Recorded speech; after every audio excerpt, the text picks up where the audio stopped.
네, 안내 말씀드리겠습니다. 잠시 후 10시부터 2021 농기자재 국제워크숍 2일차 프로그램이 시작될 예정입니다. 본 행사는 유튜브 라이브로도 함께하고 계십니다. 워크숍 행사 전체가 한영 동시 통역으로 진행됩니다. 줌 화면 하단에 지구본 모양의 아이콘을 클릭하셔서 한국어 모드를 선택하시면 전체 세션을 한국어로 들으실 수 있습니다. 또 통역을 원하시는 유튜브 시청자께서는 줌을 통해 다시 한번 접속해 주시길 바랍니다. 네, 아울러 본 행사에 현장에 참가하신 내빈 여러분께서는 워크숍의 원활한 진행을 위해 가지고 계신 휴대폰은 전원을 꺼주시거나 진동 모드로 전환해 주시면 감사하겠습니다.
네, 안녕하십니까. 2021 농기자재 국제워크숍 2일차 프로그램에 오신 여러분 환영합니다. 전 오늘 진행을 맡은 아나운서 김혜원입니다. 인사드리겠습니다.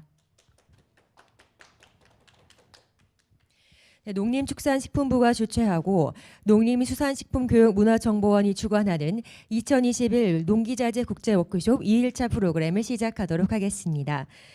네, 오늘 2일차 프로그램은 총 3개의 세션으로 구성되어 있습니다.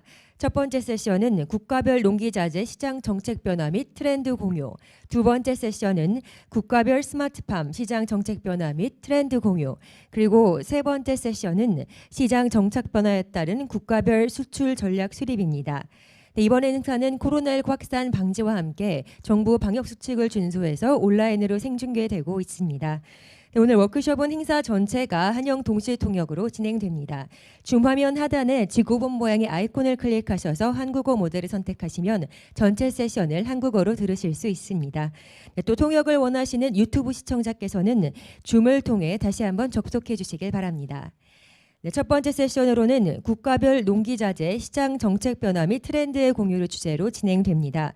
세션 주제에 맞춰서 인도네시아의 친환경 농약 개발 상황과 시장을 소개해 주실 인도네시아 농업부 에리설 사마님을 영상으로 함께 만나보시죠.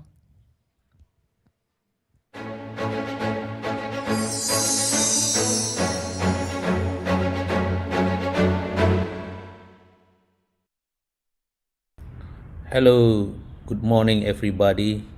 I am Erizal Jamal. I am Director for the Indonesian Center for Plant Variety Protection and Agriculture Permit. And in this occasion, I will present to you about the current development and the market of eco-friendly pesticide in Indonesia. My outline is firstly about what we know about the biopesticide in Indonesia. Secondly, pesticide registration in Indonesia, and the last one is about the market value and opportunity of pesticide in Indonesia. As you know that we have some strategy for plant protection from cultivation, regulation, mechanic, chemistry, biology, and physical. And biology is part of the biopesticide. And Indonesia already developed some program related with integrated pest management principle, use of biology agent, healthy plant cultivation, observation, and more active farmer to have observation. And eco-friendly agricultural product in Indonesia, we define it as farming without pesticide, the use of biological pesticide, and the use of metabolic pesticide, and the wise use of synthetic pesticide as a good agriculture product. Our law number 2019 about sustainable agriculture cultivation system, especially in Article 17(6). First, the procurement of pesticide is carried out through domestic production and import from abroad. Pesticide that will circulate or distribute must be registered. Registered pesticide must meet a quality standard and ensure that they're effective and labeling. The use of pesticides shall take into account for the community health and environmental sustainability.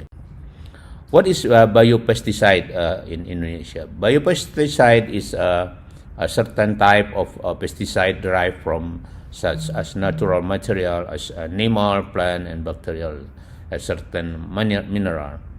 Biopesticide in Indonesia are made of living thing, come from the living thing, or they are found in nature. What is different between synthetic pesticide and biopesticide? In post the cost effectiveness, we see that more or less the biopesticide is cheaper compared with the synthetic pesticide. For the effect of the beneficial flora, biopesticide is non-harmful compared with the synthetic pesticide is more harmful. For the target specific biopesticide is mostly narrow spectrum or specific, compared with synthetic pesticide is most broad spectrum, and biopesticide is more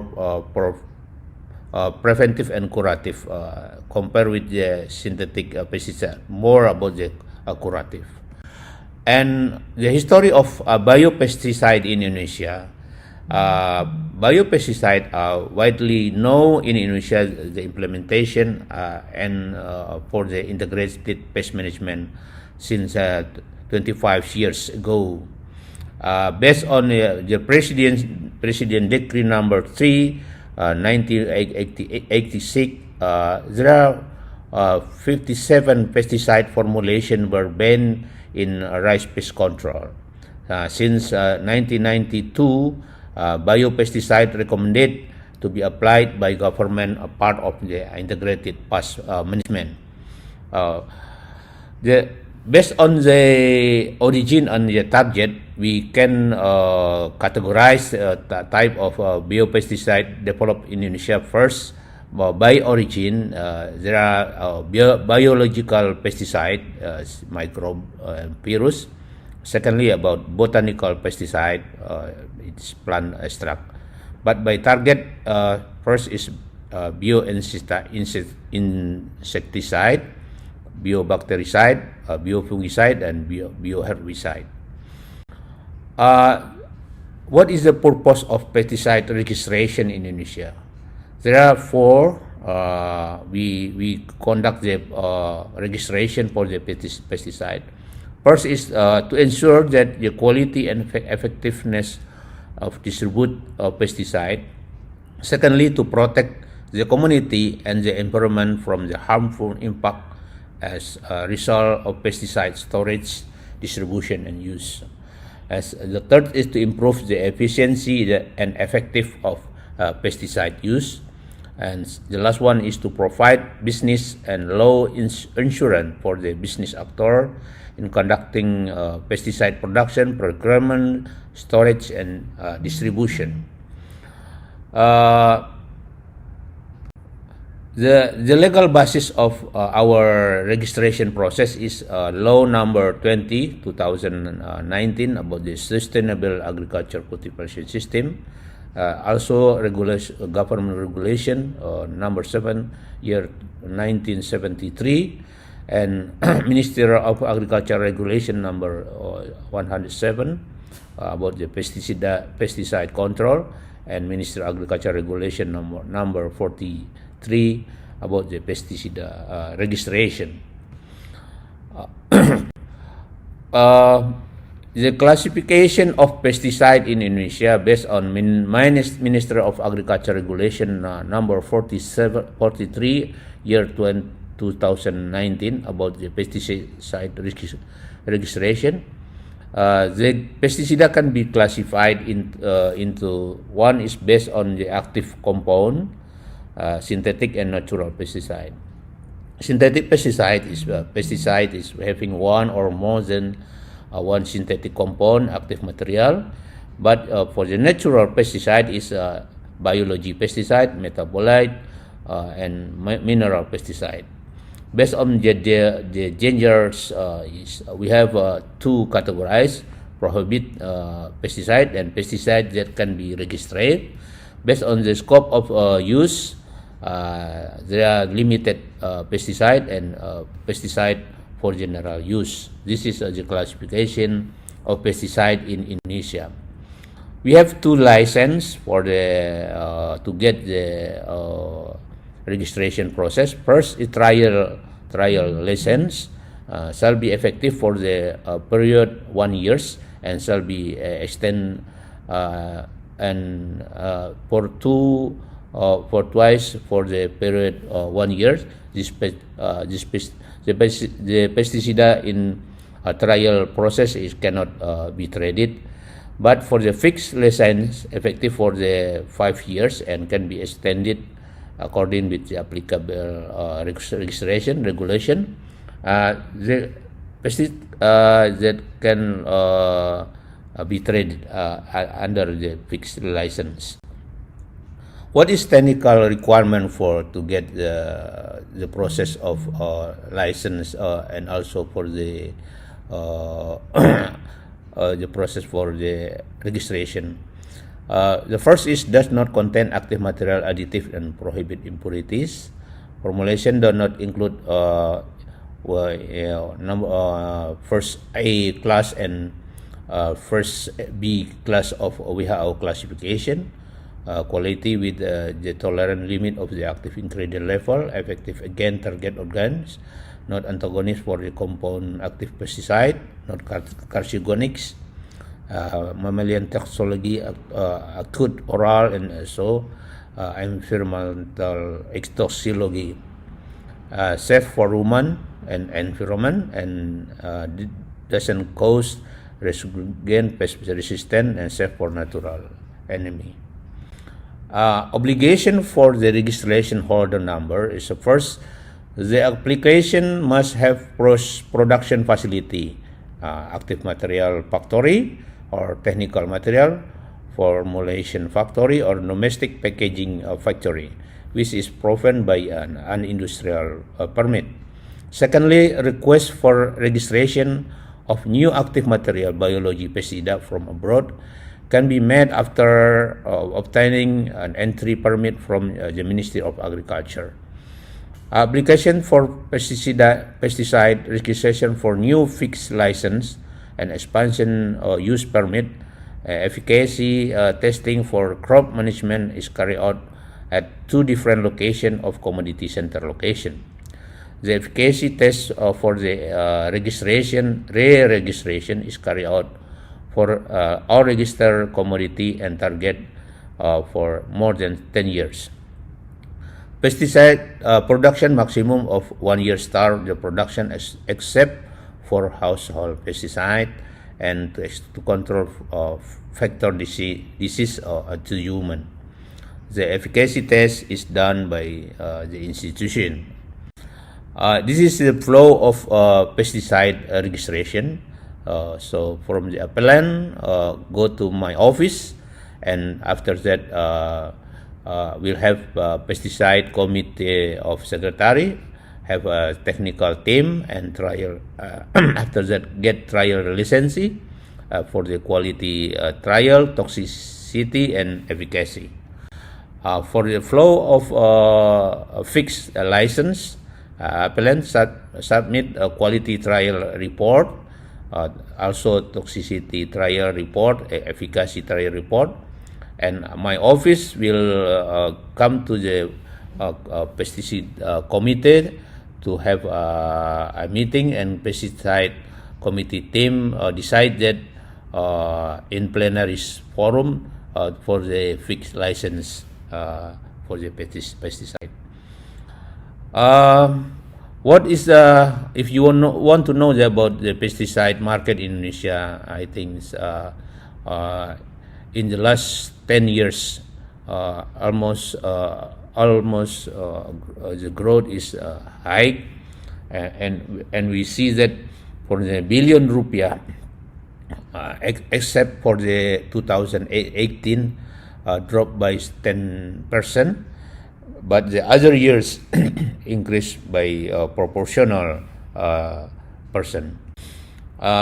If we want to see the contribution of the type of pesticide from the total of 10.3 billion rupiah, the market of pesticide 2017, 42% is contains herbicide, 34 insecticide, and fungicide is 80%, and others 6%.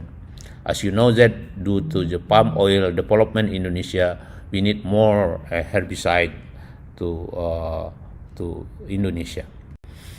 What is the problem with the market drop by 15% 2018? There are problem with the long drought, low commodity price, less pest and disease and infestation, price increase due to the global shortage of supply, and the problem with our exchange rate, and to make the low probability and compared with the normal conditions, so the use of pesticide is dropped by 15%. Based on the population, as you know, that Indonesia is the fourth population in the world, so we really need more use to pesticide for our agriculture activity and also for the household activity. And in the future, that the market is still open for a new pesticide. The last my presentation today is about the government policy to support the agriculture. First, based on the new regulation, our president already have some new regulation to make easy doing business in Indonesia. So we have flexibility on investment regulation. So if you want to invest in Indonesia, I think you can contact me, and we will have some assessment that can bring your investment to some activity in Indonesia. Secondly, we have self-sufficiency target for rice, corn, soybean, and sugar. So it's open for you to have investment in this commodity. We will build more than 140 dams to secure the water supply for agriculture system.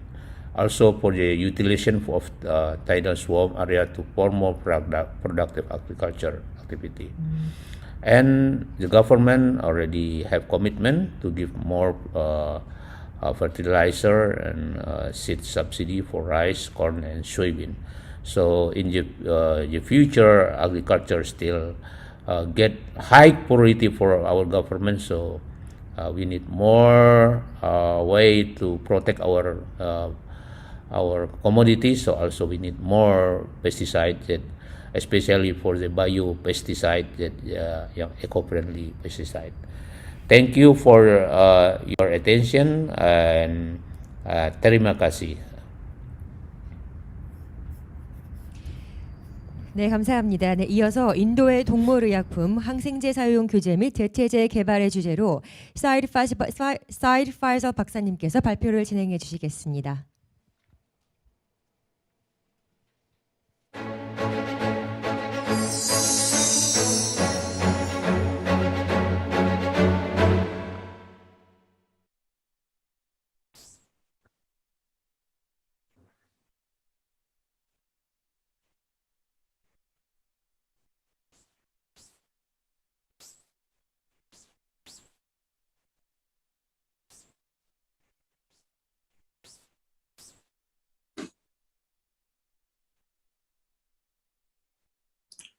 Hello everyone, this is Syed Faisal, scientist at National Institute of Animal Biotechnology, Department of Biotechnology, Ministry of Science and Technology, Government of India. Today I am going to give a talk on animal medicines, the use of antibiotics and its regulations, and development of substitute. First, I would like to thank the organizers, the Korea Agency of Education, Promotion and Information Services in Food, Agriculture, Forestry and Fisheries, PPIS, for giving me the opportunity to give a talk on this topic at Global Agri-Tech International Workshop. So antibiotics, as we all know, are agents that can kill or inhibit the growth of microorganisms, which could be a bacteria, a fungi, or a protozoa. The first antibiotic was discovered in 1928, which is penicillin, by Sir Alexander Fleming. So antibiotics in animals are used for several reasons. It is used to treat the animals which are sick. It is also used to control the disease in healthy animals that are at risk, or to prevent the disease transmission. Antibiotics are also used to promote the growth of the animal. Low level of antibiotic can boost the growth and cause the animal to grow much bigger and much faster. Antibiotics are also used to prevent the disease as a prophylactic use. Those animals which have history of illness, or while transporting the animals from one place to another. So antibiotics which are given to animals are through different route. So majority of antibiotics are given by mixing the antibiotic animal feed. Almost 74% of antibiotics are given in this way, whereas 21% of antibiotics are given by mixing in the water. Only 1% of antibiotic is given in form of injection, whereas 4% of antibiotics are given in the form of capsules or tablets. If you see the global trend in antimicrobial use in food animals, so we will see that almost this antibiotics are used in almost every countries in animals, whereas some countries the use of antibiotics in animals are much higher than in humans, like the countries like Italy, Spain, Cyprus. And if you see the trend of new antibiotics which are being developed and approved for use in both animals and humans from 1971 to 2015, we can see the approval in human case is much higher as compared to the animal, where approval is very low and it is declining with time. So, in spite of decline in the approval of new antibiotic for animal use, its use in animals are increasing. If you see data from USA, the annual antibiotic use in animals is much higher as compared to human. And if you see the medically important antibiotics which are used in humans and also being used in animals, the use in animals is almost 3 times more than humans. Total antibiotics sold in USA in 2013, out of these total 81% were used in animals, in livestock, there's only 19% of use in humans. If you see that, go in more detail and see the data of the animals which got these antibiotics, then you'll find that most of the antibiotics have been used in cattle and swine, 41%, 42%. A small fraction is used in chicken, kidney, turkey, and other animals. If you go in detail to the kind of antibiotics given in animals, the majority of antibiotics which are used in animals are ionophores or tetracyclines, blue and brown bar, whereas other antibiotics like aminoglycoside or fluoroquinones and other antibiotics are used in small fractions. Similarly, trend in Europe, where the majority of antibiotics used in animals are tetracycline and penicillin. This is from 2011 to 2017, where other antibiotics used are in small fractions. And if you go in detail of the animals which are being given the antibiotics, majority of antibiotics have been given to cattle and pigs, followed by poultry, then sheep and goats, and the small fraction is given to the horses, rabbits, and fish. So what are the consequences of excess use of antibiotics or misuse of antibiotics? So there's a development of antibiotic resistance. The bacteria become bacteria or other pathogens become resistant to the antibiotic. They don't get killed by this antibiotic. So with the use of antibiotic more and more for not only for treating the animals, but for promoting the growth and also preventing the disease, there's a small fraction of the pathogen which might escape the killing by this antibiotic and develop a resistance. So then when they are transferred to the humans, to the food they eat, and then these kind of infections become difficult to treat in humans, and in a lot of cases death also occurs. So antibiotic resistance has become a big problem, especially it has become a threat to zoonosis, so those diseases which are being transferred from animals to humans. So several foodborne pathogens like Campylobacter, Salmonella, and E. coli have become resistant to a lot of antibiotics. There's emergence of ciprofloxacin resistant Campylobacter in poultry. So what is the consequences of antibiotic resistance and who are at risk? So there are several consequences of antibiotic resistance. So the most common infections which we see, which can be treated very easily, are becoming very difficult to treat because of this antibiotic resistance. People stay longer time from the hospital to get the treatment if they are getting infection from resistant bacteria or other pathogens. There's always this leads to the enhance in the cost of treatment, and also there is a risk of bloodstream infection, and death rate is also becoming higher.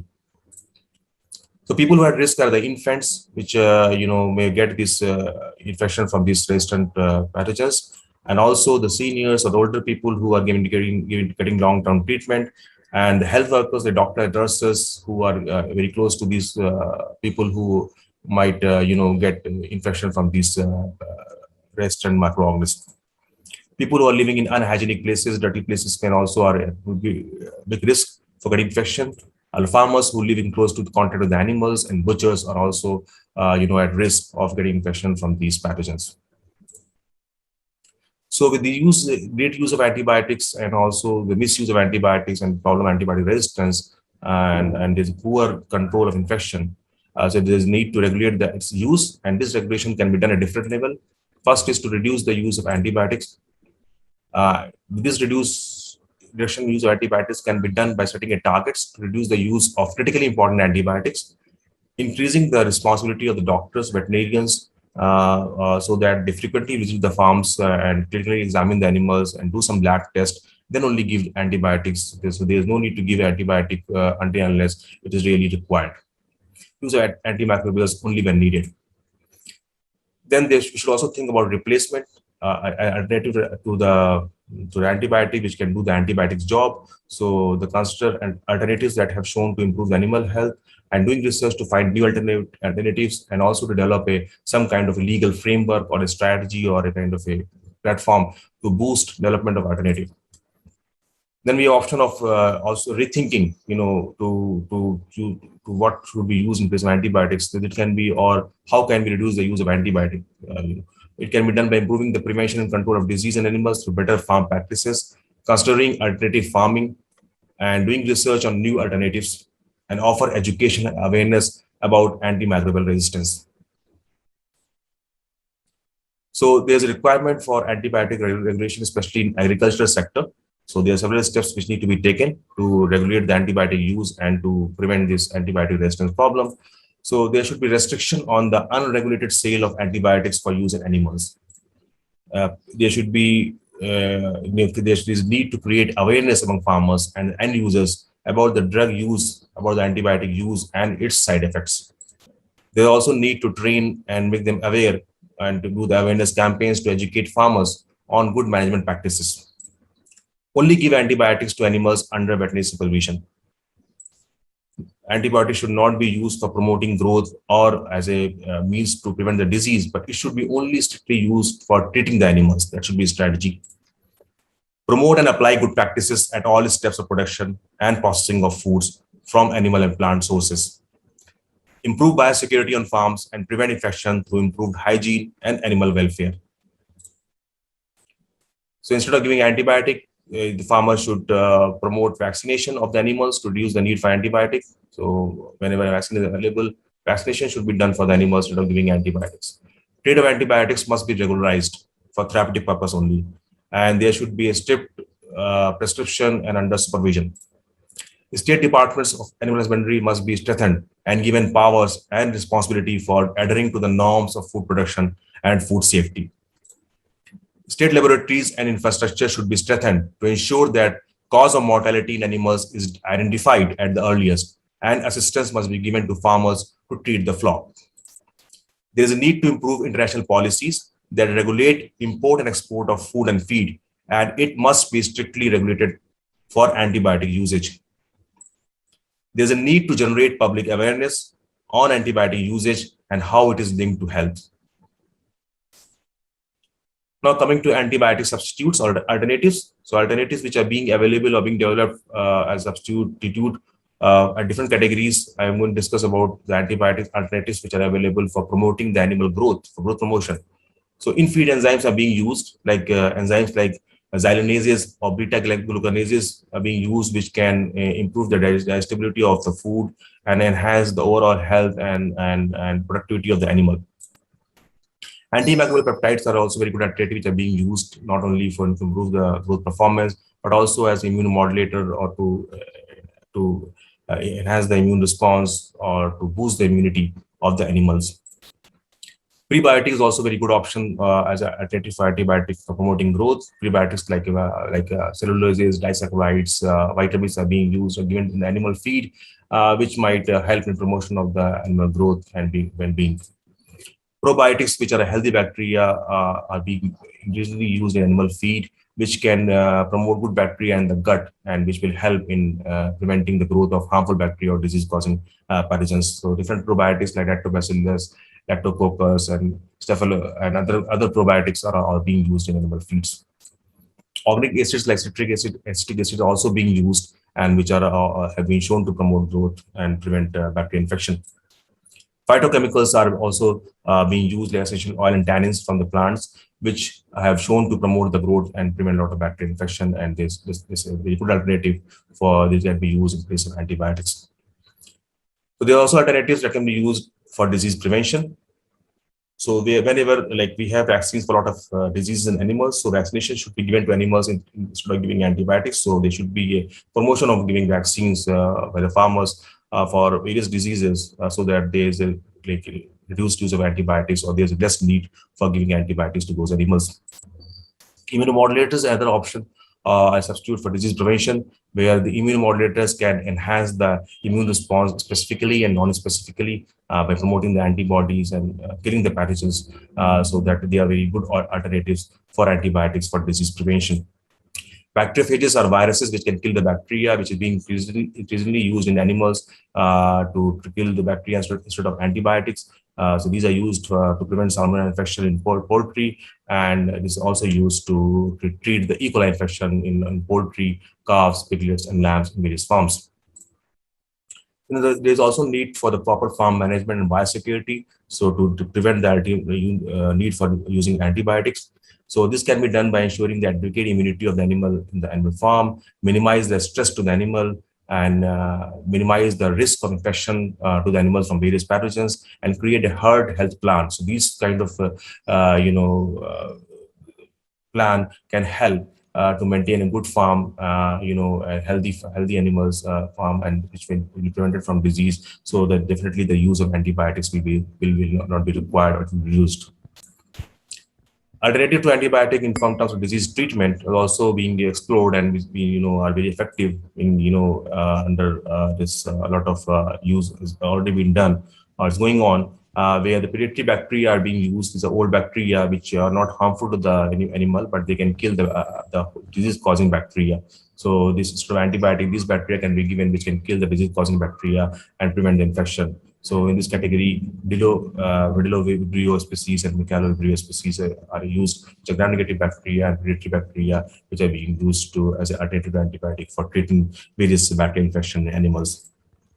Then Cas9, which is nuclease, is also being used as an alternative for treatment of bacterial infection, because this Cas9 is a nuclease which can remove the antibiotic resistant gene or cleave the DNA and RNA, and then can make. Thank you very much. I would be very happy to take any questions.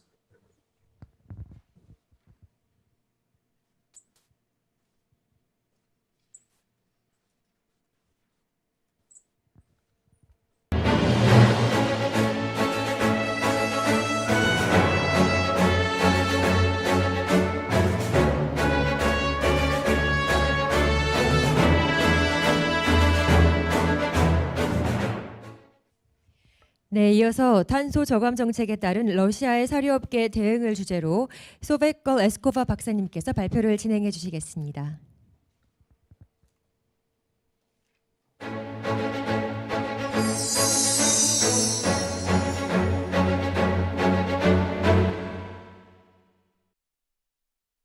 Good afternoon, dear colleagues and attendees of today's seminar hosted by Global Agri-Tech International Workshop. My name is Sovet Gul, presenting on behalf of Dr. Olga. We are postdoctoral fellow and researchers in Korea at the moment. Dr. Olga is in bee breeding and honey production at the Department of Agricultural Biology of Rural Development Administration. I am a plant breeder in College of Agriculture and Life Sciences of Kyungpook National University.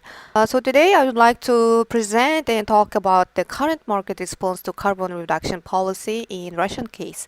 So moving to the next slide. The Russia officially called the Russian Federation, as the map illustrated on figure 1, is a state in Eastern Europe and North Asia. In practice, is also used as the abbreviation of the Russian Federation. So it has population around 136 million as per 2015's data record. The land is about 17 million kilometers square. Russian Federation ranks first in the world in terms of territory and ninth in terms of population. Russia borders with 19 countries and considered the largest in the world. The land of Russia is subdivided into 8 federal districts marked by different colors as illustrated on figure 2. So what is the main concern the scientists worry about? By 2050, the population is expected to be more than 9 million. The need for a secure food and water supply will force agriculture to increase production in a time of climate uncertainty. We don't know how much climate change is affected by human activity. Governmental agencies and the public are becoming concerned more and more about increased greenhouse gas emissions released during the combustion of fossil fuels and other sources. These emissions are thought to help increase global average temperature. Over the last 100 years, the average global temperature has increased about 17 Celsius. At the same time, atmospheric carbon dioxide levels have risen more than 30%. So the concentration of the greenhouse gas emissions, including methane and nitrogen oxide, have also increased. If there is no action we'll take in the substantial reduction of greenhouse gas emissions, global temperatures will continue to increase, causing major changes in our weather patterns, environment, as well as in our way of life. A Nobel Peace Prize winner in 2017, Mr. Ray Kwang-chung, for his proposed idea of unilateral clean development mechanism to enable developing countries to initiate greenhouse gas mitigation projects on their own initiative. Under his initiative, for example, there are now thousands of projects and programs established worldwide. The majority of the existing projects are in Asia, but there are also several in South America and African countries. On the table 1 provides a set of indicators for use in measuring the contribution of the private sector involved in food and agriculture and the contribution to the sustainable development goals. The total named indicators aims to cover all stages of agri-food system from farm to plate: agricultural production, food processing, food wholesale, food retail, and food service restaurants. We can see in this slide on the green environmental section the 4 greenhouse gas emission indicators under the scope 1 to 3 and greenhouse gas emission management practices. Moving to the next slide, on the figure 5 shows annual greenhouse gas emissions in each of the economic sectors. These gases, however, are not only produced by agriculture. The sources are most clearly seen on the pie chart. 3 greenhouse gases are considered as basic and included in global livestock environmental assessment model, and these are carbon dioxide, methane, and nitrogen oxide. The most important greenhouse gases from animal agriculture are methane and nitrous oxide. They are among the stronger greenhouse gases,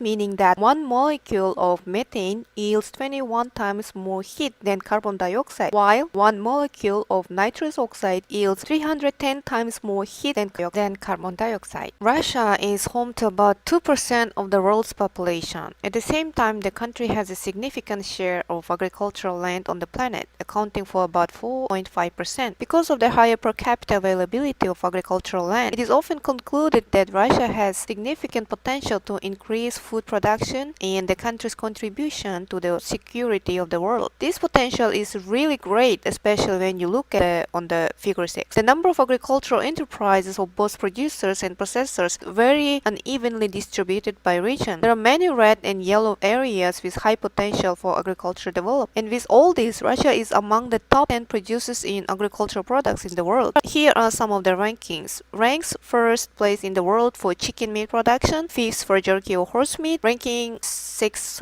place in the world for milk and egg production, 7th ranks for pork, wool, beef, and 8th in the world for honey production. Moving to the next, figure 7 depicts the number of agricultural industries in the Russian Federation as per 2016's record. Colored highlights indicate methane emissions. The bigger the emission, the deeper the color. Only 3 regions out of 82 of Russia have a significant excess in methane emissions. Those greenhouse gases are mostly emitted in animal production from a variety of sources, including animal fertilizers and feed producing sites and pasture. According to the website of the All Russian Research Institute for Civil Problems Defense and Emergency Situations, global warming is increasing the occurrence of wildfires in Russia's Arctic zone. Overall message alert is about a rise in the number of natural fires in Russia's northern regions and Arctic zone in recent years. So this year, for the first time, a forest fire was documented in Yakutia, a territory located outside of the Arctic Circle. This one hypothesis that these fires are a result of the global warming caused by accumulation of greenhouse gases and could also be a source of additional agricultural greenhouse gases. So how can the amount of agricultural gas emissions in Russia be compared to other countries? The calculation of greenhouse gas emissions for particular countries, researchers utilize life cycle assessment in environmental impact analysis. It is becoming increasingly common. The life cycle assessment model provides a holistic picture of production processes and identifies key stages where impact are highest. Life cycle assessment model has also the capacity to evaluate intervention options and to avoid possible trade-offs or shifts from impact from one phase to another, thus providing providing valuable information for stakeholders and decision-making processes. Whereas Global Livestock Environment Assessment Model identifies three main groups of emissions along with production chains. The upstream emissions include those related with feed production, processing, and transportation. Animal production emissions comprises emission from enteric fermentation, manure management, and on-farm energy use. Downstream emissions are caused by the processing and post-farm transport of livestock commodities. Three gases are considered in Global Livestock Environment Assessment Model: carbon dioxide, methane, and nitrogen oxide. On the next slide shows the chart for total production and their profile by countries. Production from livestock supply chain can be expressed as per protein basis, allowing comparisons between species and products. East and Southeast Asia, with about 19 million tons of protein, is the region with the highest production. Western Europe, North America, Latin America, and South Asia have comparable production level between 10 to 12 million tons of protein source. The Western Europe's production is primarily driven by dairy cattle sectors, while in South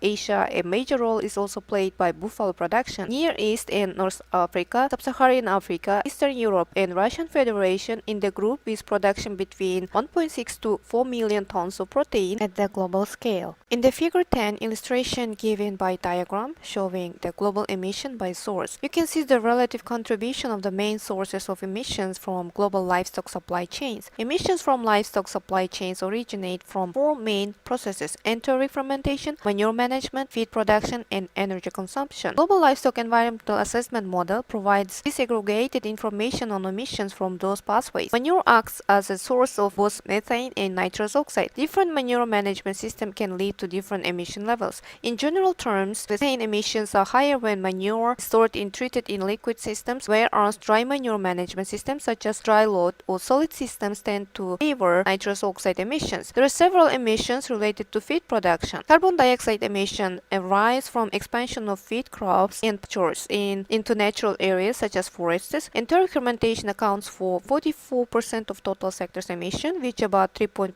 gigatons of carbon dioxide emissions. Feed production is the second largest source of emissions with 3.3 gigatons of carbon dioxide, or about 41% of total emissions. Manure management is responsible for almost 10%, or 0.8 gigatons of carbon dioxide. Energy consumption both on farm and post-farm accounting for 0.4 gigatons of carbon dioxide emissions, or nearly 5% from the total emissions. On the figure 11 illustrated in diagram for global estimates of emission by species. These results include emission attributed to edible products and other products and services. Livestock produce meat and non-edible commodities. Dairy cattle produce milk and meat as well as non-edible commodities. So cattle are the main contributor to the sector's emission with about 5 gigatons of carbon dioxide emissions, which represent about 62% of this sector's emissions. Beef and dairy cattle generate similar amounts of greenhouse gases. Swine, poultry, buffaloes, and small ruminants have much lower emissions. In figure 12 presented a diagram for global emission intensities by commodity. All commodities are expressed in a per protein basis. Averages are calculated at global scale and represent an aggregated value across different production systems and agroecological zones.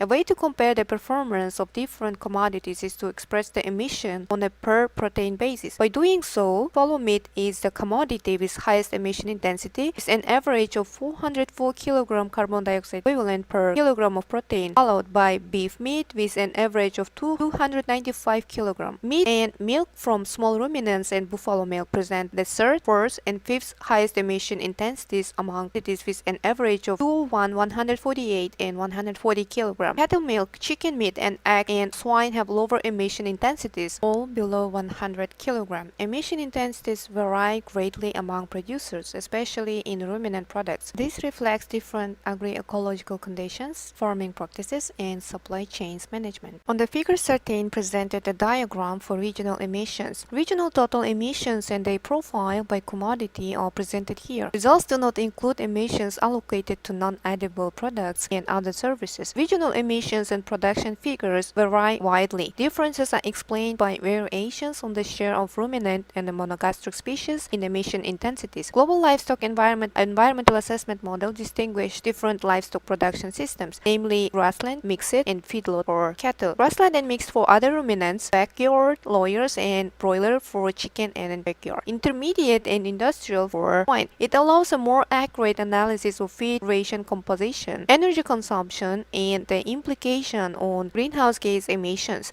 Latin America and Caribbean have the highest level of emissions with 1.9 gigatons of carbon dioxide emissions caused by a specialized production of beef. Although it has dramatically reduced its pace in the last decade, historical land use changes contributed to high carbon dioxide emissions arising from deforestation and pasture expansion. East and Southeast Asia, with almost 1.6 gigatons of carbon dioxide equivalent, is the second highest emitting region, followed by South Asia with 1.5 gigatons of carbon dioxide. North America and Western Europe show that similar levels of emissions. Near East and North Africa presents a similar level of emissions as the latter region, but only less than half of protein production level. Sub-Saharan Africa presents comparable emissions figure about 1.4 gigatons of carbon dioxide equivalent, while Eastern Europe and Russian Federation share much lower emission levels, accounting between 0.1 and 0.2 gigatons of carbon dioxide equivalent. The figure 14 presented a diagram for mitigation potential of the global livestock sector. The mitigation potential estimate excludes changes between farming systems and assumes the overall output remains constant. Emission reduction from the livestock sector can be achieved by reducing production and consumption, by lowering emission intensity of production, or by combination of the two. However, the global livestock environment assessment model does not evaluate the potential of reduced consumption of livestock products. On the next slide, a diagram illustration on figure 15 for the world report of the carbon dioxide emission. A is a pie diagram for carbon dioxide emission. B is a chart for dynamics of the carbon dioxide emission compared to other countries for the last decade. The Russian Federation is the fifth largest country in the world in terms of greenhouse gas emissions,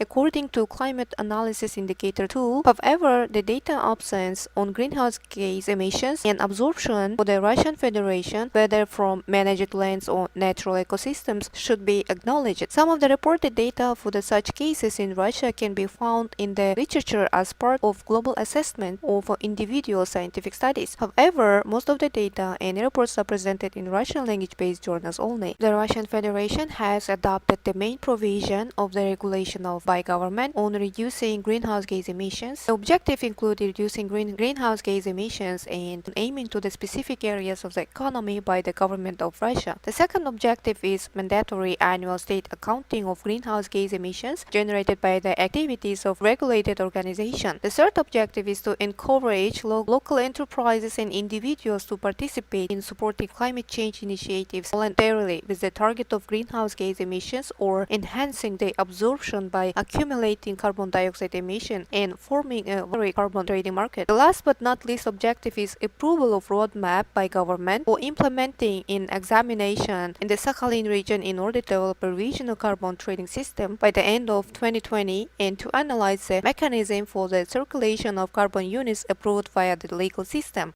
So let's look at the balance between emission and absorption of greenhouse gases in Russia. Russia absorbs more greenhouse gases than it releases into the atmosphere as a whole. The country produces 1.1 billion tons of carbon dioxide equivalent per year into the atmosphere, whereas the country's ecosystems absorb 2.5 billion tons of carbon dioxide per year. In terms of the forest resources in the world, Russia ranks second after Brazil. Due to the climatic peculiarities, 8 Russian areas generate greenhouse gases. Those are the far north, Magadan region, Nenets Autonomous Okrug, Chukotka, Ryazan, Volgograd region, and Kalmykia. Due to the dry season and forest fires, the Ryazan area was added to the list. For summarizing my topic, so what are the preferences given to livestock product producers, and some guidelines are listed below in order to reduce the greenhouse gas emission. There is need to increase animal productivity or transference from quantity to quality in order to produce more products such as milk, meat, and eggs. Also, there is need to improve feeding practices as well, such as feeding with the optimum digestible feed in order to reduce methane from enteric fermentation. There is also needs to attention on how to improve the reproductive performance of livestock and decrease calf mortality rates. Attention should be paid on the selection of superior care lines that maximize feed efficiency, increasing fertility with improved health. Storing and handling the manure efficiently by using lagoons prevent methane and other gases from entrance into the atmosphere. Using on-farm energy generations from biogas and aerobic digestion technologies, and improving on-farm energy efficiency in barns. Dear participants, we really appreciate that you took time to be here and listen to my presentation. Thank you very much.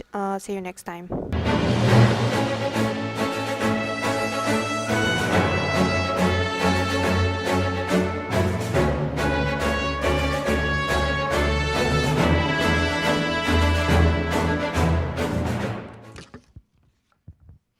네, 이어서 첫 번째 세션에 대한 질의응답을 가지도록 하겠습니다. 온라인으로 시청하고 계시는 여러분께서는 유튜브 채팅을 통해서 질문하시면 됩니다. 네, 질의자께서는 소속과 성함 그리고 어떤 강연자분에게 질문하실지 먼저 말씀해 주시면 감사하겠습니다.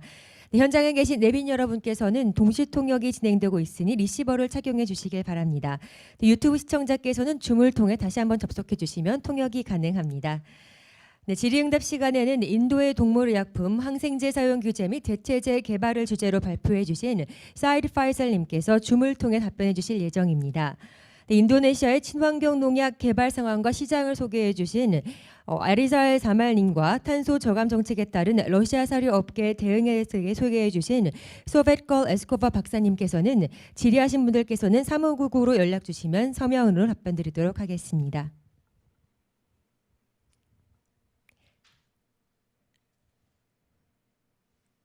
혹시 질문 있으신 분 있으실까요?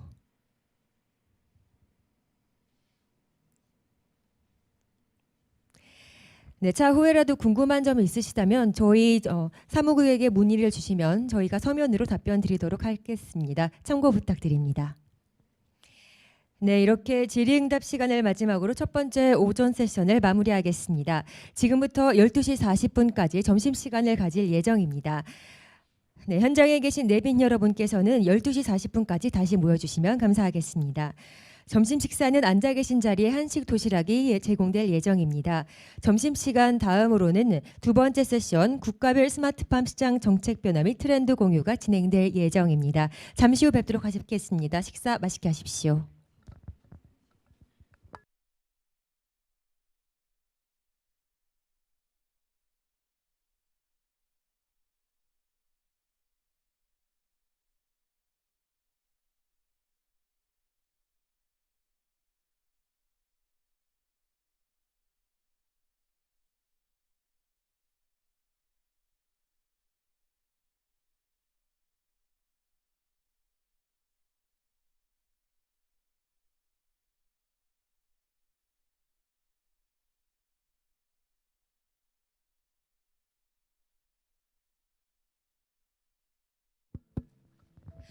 네, 잠시 안내 말씀드리겠습니다. 식사는 앉아 계신 자리로 11시 15분에 제공해 드릴 예정입니다. 잠시만 기다려 주시면 감사하겠습니다.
네, 점심 식사 맛있게 하셨나요? 바로 이어서 두 번째 세션을 시작하도록 하겠습니다. 두 번째 세션 국가별 스마트팜 시장 정책 변화 및 트렌드 공유를 주제로 카자흐스탄의 현지 스마트팜 적용 실무에 대해 소개해 주실 라시드 유스키노브 교수님께서 발표를 진행해 주시겠습니다.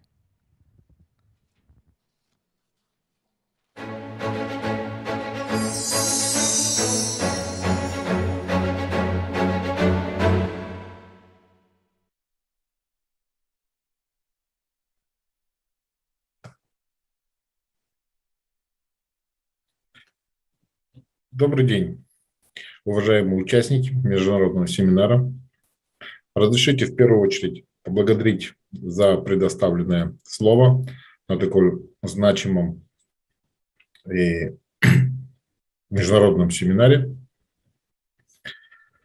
Меня зовут Рашид Ускенов. Я представляю Казахский агротехнический университет имени Сакена Сейфуллина, город Нур-Султан, Республики Казахстан.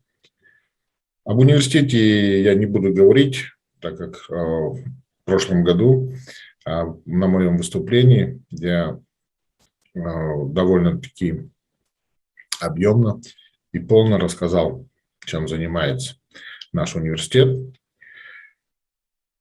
В этом году я хотел бы рассказать об опыте создания смарт-ферм в Республике Казахстан.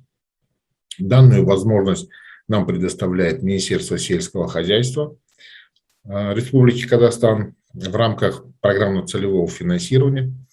Это одна из форм финансирования научных исследовательских программ.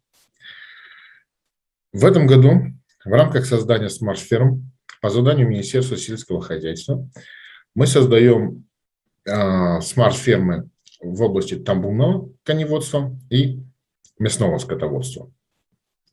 Что касается табунного коневодства, мы должны будем определить различные вендоры, которые применяются в мире,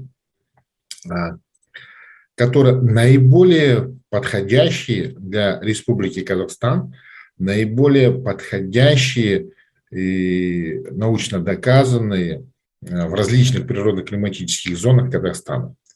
Поэтому в рамках данной программы мы отобрали различные регионы. Это, как видно на нашем слайде, это Джамбульская область, Восточно-Казахстанская, Алматинская область, Акмолинская, Павлодарская. Эти области мы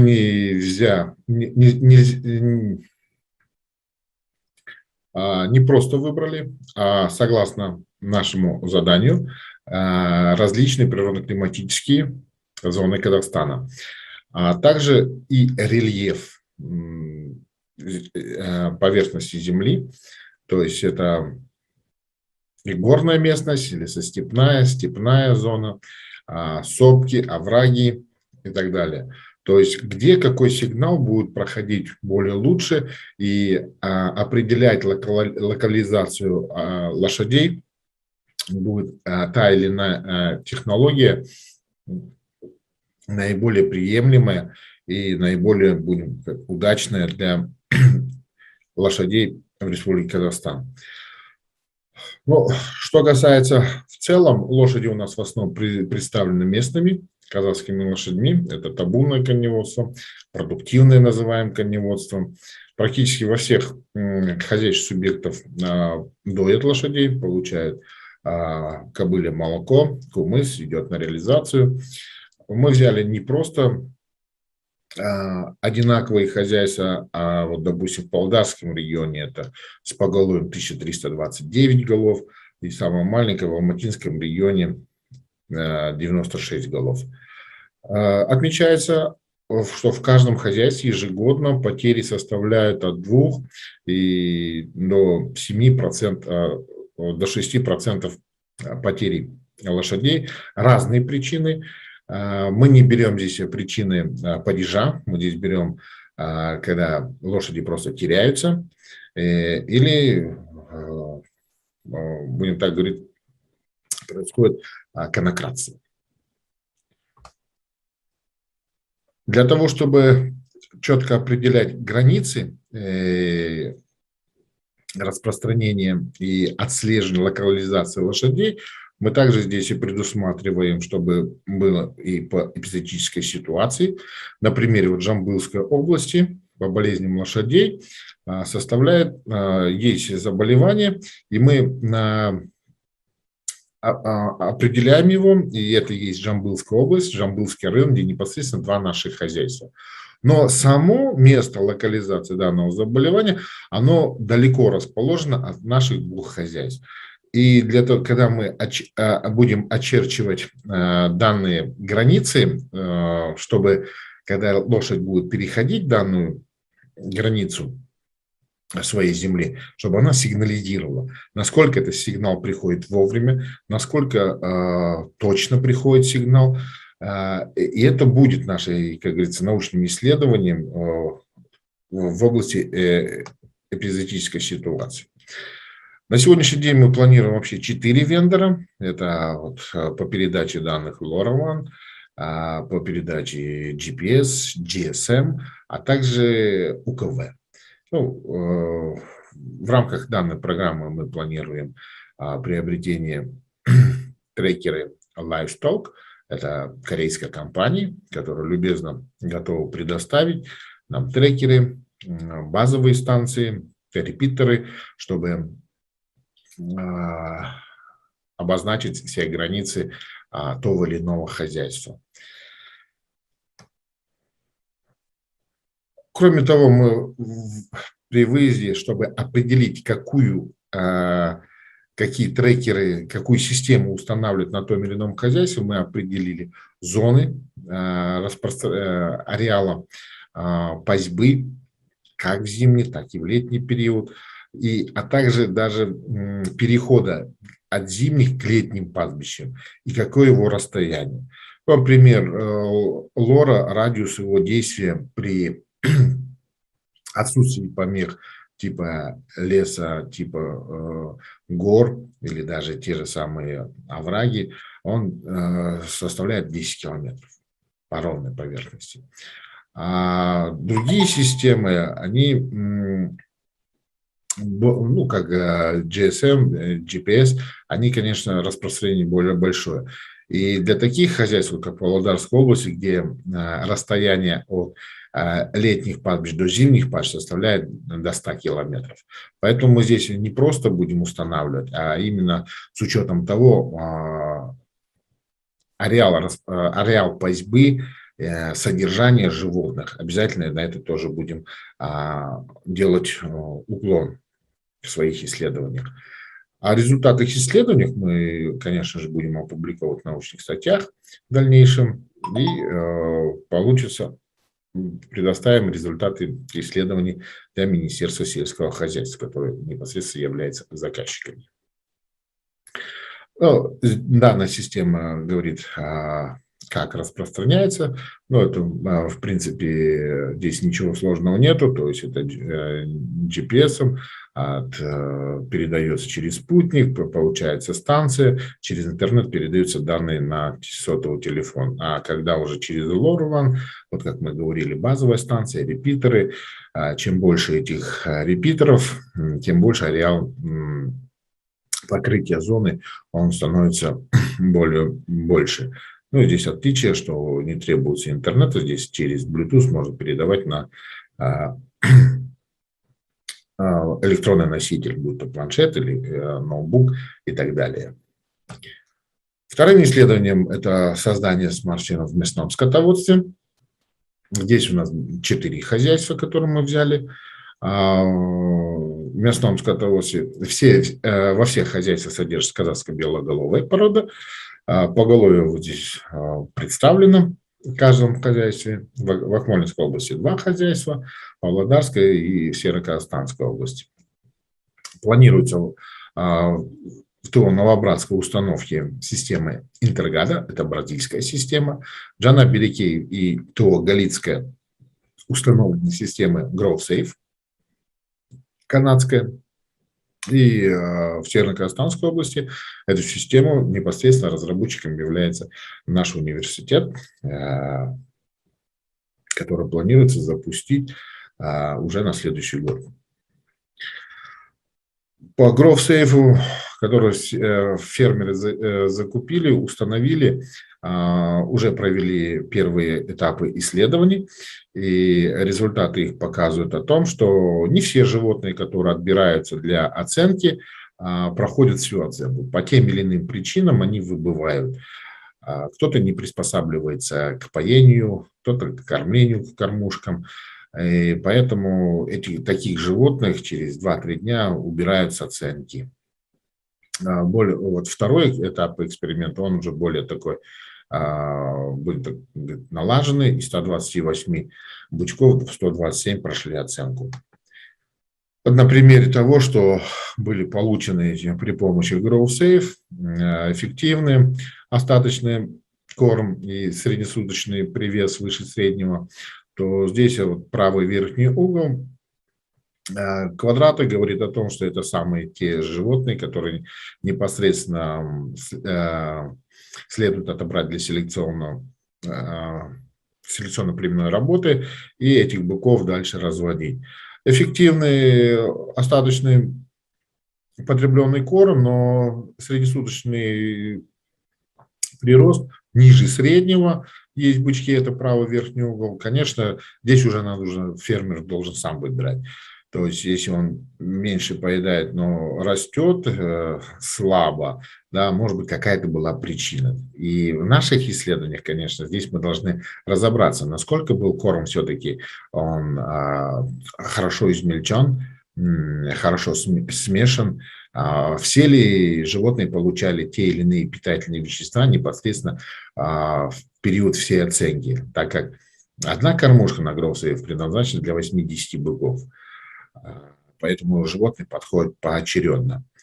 Ну, а понятно, что нижний левый угол, это понятно, что неэффективный остаточно потребленный корм и, соответственно, среднесуточный прирост ниже цен. Таких бычков, конечно, не стоит даже думать над содержанием и участием в селекционно-племенной работе. Вот такая система позволяет четко вести селекционно-племенную работу. По зарубежным данным университета даже Дэвиса, стратегического партнера университета, данная система позволяет провести даже наследуемость данного селекционного показателя, как остаточно потребленный корм, и по их данным он составляет от 0,14 до 0,43. В данной системе, кроме того, что оценку бычков по конверсии корма, мы разрабатываем умные пастбища. Для этого будет установлена система по идентификации животных, по циклу поения, по обработке ветеринарными препаратами и, соответственно, по темпу стравливания пастбищ, то есть будет пастбище-оборот, соответственно, через дистанционное зондирование земли и при помощи наземных исследований мы будем знать в дальнейшем через программный продукт, когда животных без применения человека, услуг человека, можно, чтобы животные переходили сами из одного пастбища в другое. Поэтому на первом этапе мы провели анализ, почвенный анализ, что позволяет нам говорить в принципе, почвы позволяют нам выращивать здесь пастбищную траву. Следующее – это вегетационный период растений.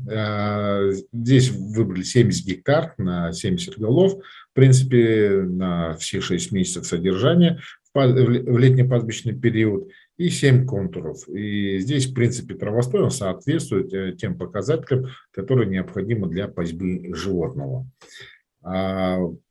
Ботанический состав представлен, он, в принципе, однотипный во всех, ну, только кроме 4-го образца, это ближе к югу, 70 гектаров на общей, как говорится, площади, но в то же время же, в принципе, он у всех одинаков.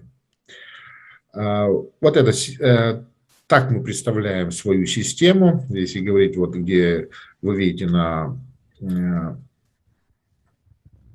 рисунке, в середине, вернее, в левом нижнем углу, где резервуар с водой, это наполнитель, будет установлена наша система, куда будут животные приходить для водопоя сами, а система, это все пастбища будут огорожены, и где при поении будут установлены ворота, где открывают, они будут открыты для одного загона. По мере стравливания этот загон закрывается, когда животные приходят пить, и переходят в другой. И этим самым мы планируем исключить человеческий фактор, это в первую очередь, и вторую, чтобы снизить нагрузку на человека и с применением информационных систем, дистанционного зондирования Земли, сделать эту систему умными пастбищами. У меня все. Спасибо за внимание. Еще раз благодарю организаторов за предоставление площадки моего выступления на международном семинаре. Спасибо. До свидания.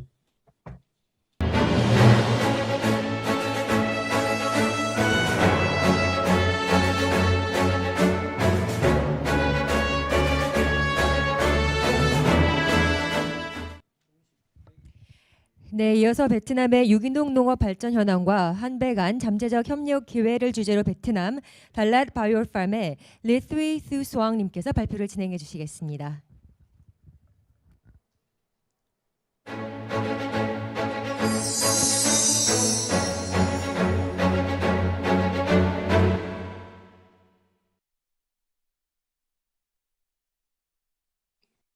Hello to all the delegation come from the countries participating in the workshop today.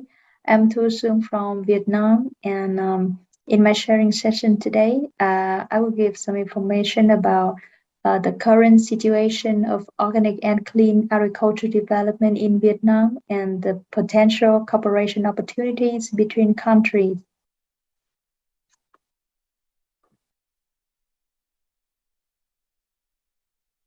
The sharing will have four main parts. The first one will be a brief introduction about the concept of clean and organic agriculture in Vietnam and the development status. Secondly, will be an overview about the market of Vietnam clean and organic agriculture products. The third one will be some sharing about difficulties in producing and exporting of agricultural product of Vietnam in the current situation. And last one will be some suggestion for the opportunities for Vietnam and Korea cooperation in developing the organic agricultures and the clean agricultures in Vietnam. We will go through the first part. In Vietnam, the organic agriculture definition is in line with the international definition. It is the production of the agricultural product in a natural way, following a long tradition of human farming. The planting variety are selected, preserved, and the modified varieties are not allowed to use in the organic agriculture. The farmer are not allowed to use chemical fertilizer, herbicides, or the chemical pesticide on the soil. And the water used for the plant need to be the clean water. On the contrary, the definition of the clean agricultures in Vietnam may be a little bit different compared to the other country. It is the agriculture that allow the farmer to use all the variety, including the modified variety also. The farmers are allowed to use chemical fertilizer, pesticide, chemical herbicide, and when testing the product, they need to meet all the clean standard. For example, the level of the chemical residue needs to be below the allowable level and not harmful to use the health, and the production activity needs to be environmental friendly. And due to the stricter regulation and standard of the organic agriculture. Currently in Vietnam, the majorities of the agricultural production area is still for a clean agricultural production.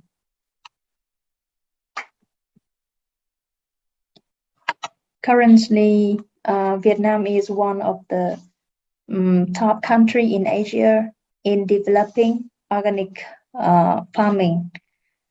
According to Vietnam Ministry of Agriculture and Rural Development, the area of organic farming in Vietnam has increased about 53,000 hectares in 2016 into more than 230,000 hectares in 2019. Now we have 46 per 63 provinces in the country participating in clean and organic farming, with 97 producer and 60 exporter, bring 335 million USD per year, and have bring the product to more than 180 countries and territories in the world. However, with the citizen of about more than 98 million people, the demand for using and exporting clean and organic product in Vietnam is still very high. And the trend of developing clean agriculture is growing strongly, with all the technical solutions to support farming are being focused by many local businesses. Currently, the Vietnam government also gives the encouragement in developing clean and organic agriculture. For example, in the period 2020 to 2030, they give the goal by 2025, the organic farming area will reach about 2% of the total agricultural land area. And the organic farming will focus on the main crops like rice, vegetables, fruit tree, tea, coffee, cashew, etc. And the government also encouraged the localities and enterprise to focus on large-scale production, applying high technologies and good production practice, such as VietGAP, Global Gap in Production.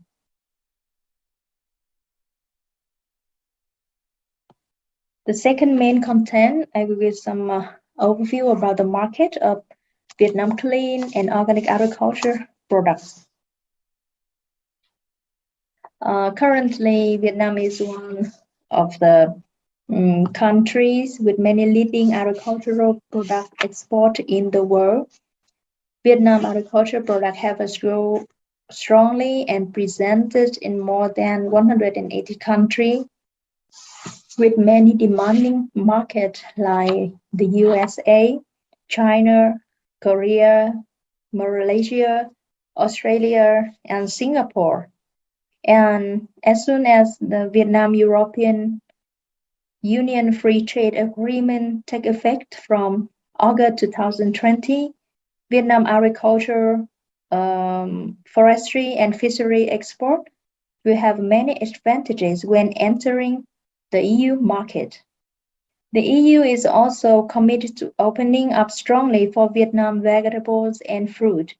For example, they commit to eliminating 94% of the total more than 500 tax life for vegetables and fruit and vegetable products when the agreement comes into effect.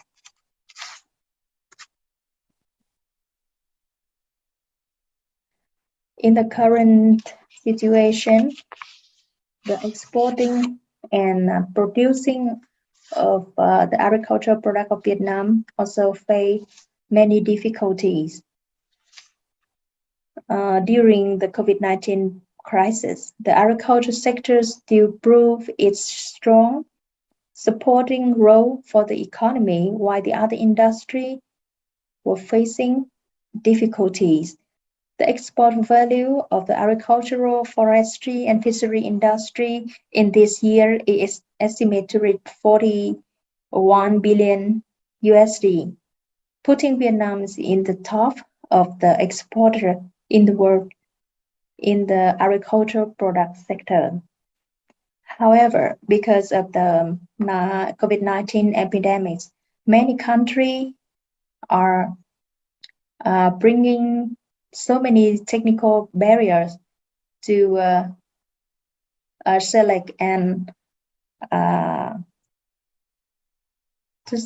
become more stricter on importing the agricultural product from Vietnam. For example, some regulations are focused on the commercial quality, the labeling for traceability, the food safety, the plant quarantine to detect the sign of pest and disease. Based on the above-mentioned context, Vietnam and Korea and also the other country can take the opportunity to foster the business cooperation in many aspects. Here, I would like to suggest 6 different sectors that we can grow the business together. First one will be the seed and young plants area. Now, among 10 big seed companies in the world who are accounting for more than 70% of the world market in seed and young plant, there are up to 6 groups come to Vietnam and account for more than 85% of the local market. The big names we need to mention: Syngenta from Switzerland, Sakata from Japan, Seed and Drag1 from Netherlands. About the local seed and young plant company, now we have about 260 seed and young plant company. However, all of them are still in the small scale and scattered throughout Vietnam. On the picture shown on the screen, you can see this is one of the 5 biggest seed company in Vietnam. So the seed and young plant market is still very potential for all the investors come into Vietnam. Secondly, the local businesses are now paying more and more attention to the technical solution for cultivation process. For example, they are looking for the bioorganic fertilizer or all the bioelement that's used for the soil and the water treatment process, and the herbal medicine, for example. And to enhance the efficiencies in agricultural production, all the farmers and the businesses in Vietnam are now looking for all the agricultural farming method and technologies like the greenhouse technology, the irrigation and climate control solution for both indoor and outdoor farming. And I think that in these sectors, Korea and the other countries in the region also have so many strengths. Third one will be the packaging and traceability solution. For importers, the traceability is mandatory to enter any market, especially when it is the clean and organic agriculture. And beside all the custom documents, the businesses must also use a unique traceability code. Now in Vietnam, there are also quite many local businesses focus on developing the traceability method by QR code and some other method. However, the development is still very slow, and they meet the difficulties in synchronize all the data into the common system. And this on this area, the local enterprise need them further assist. And about the post-habit preservation solution, many items exported to the EU market still have to be transported by air due to the export quantity is still very small, and the post-habit preservation technology for shipping by sea is very limited. And for the training on farming standard and procedures, now Vietnam government are supporting the legal basis and create the condition to help the domestic organic certification organization to link with the international organization to improve the position, the qualification, and the capacity. The completion of standard and regulation on organic products in harmony with international standards also creates so many favorable conditions for the local businesses and is essential for all the participating components in the agricultural sectors. And organic farming in Vietnam now is facing the challenges in terms of producer income, production complexities, and monitoring.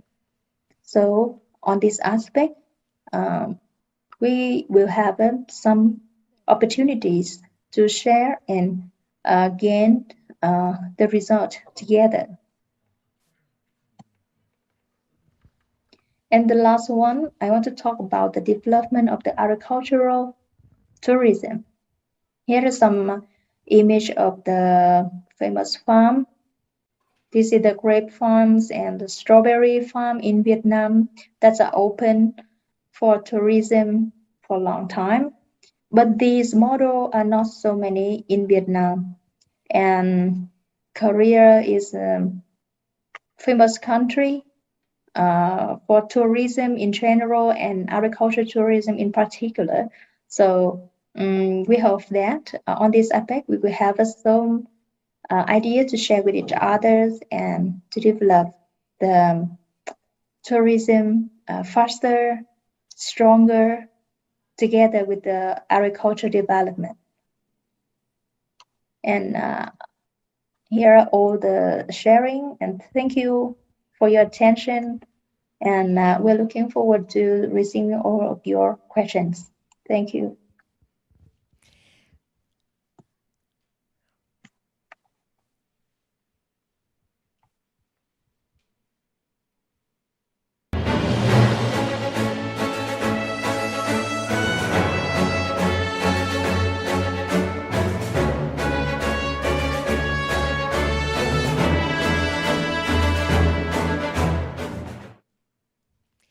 네, 이어서 기후변화 대응을 위한 시설 원예 개발을 주제로 남아프리카 공화국 스와일라 시스웨 마카벨라 박사님께서 발표를 진행해 주시겠습니다.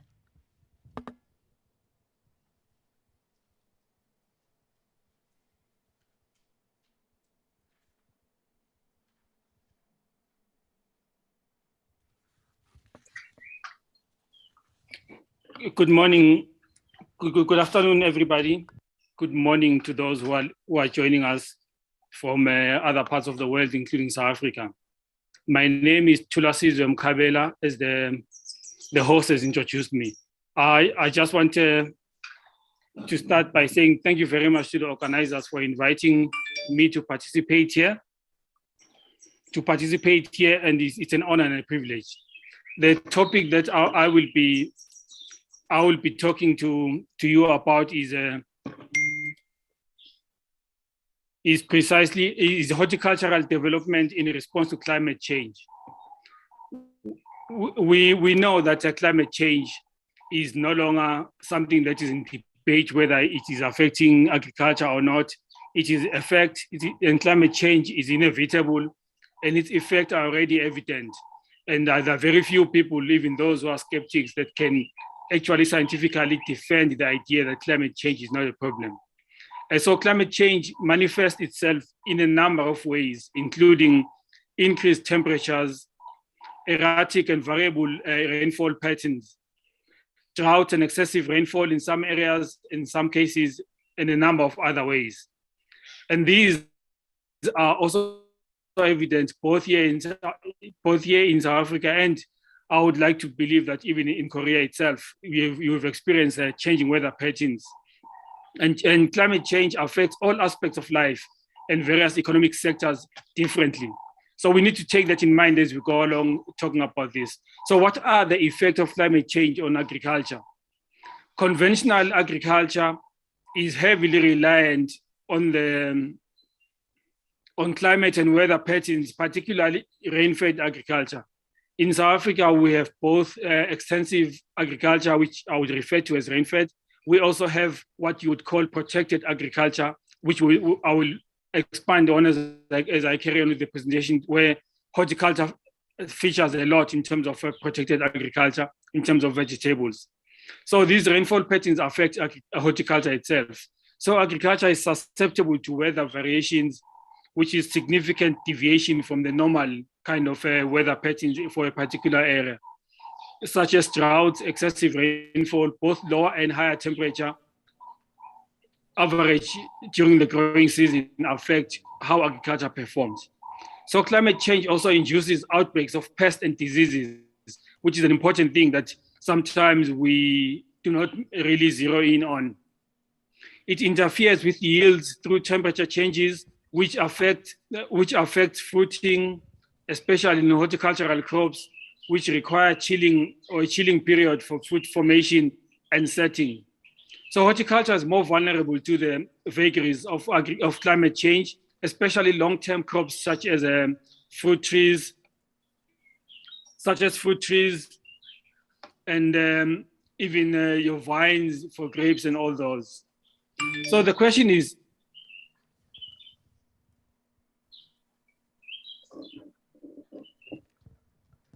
apologies for that. I thought I was sharing the screen, but it looks like colleagues cannot see the screen. I will just pause a bit as I share the screen.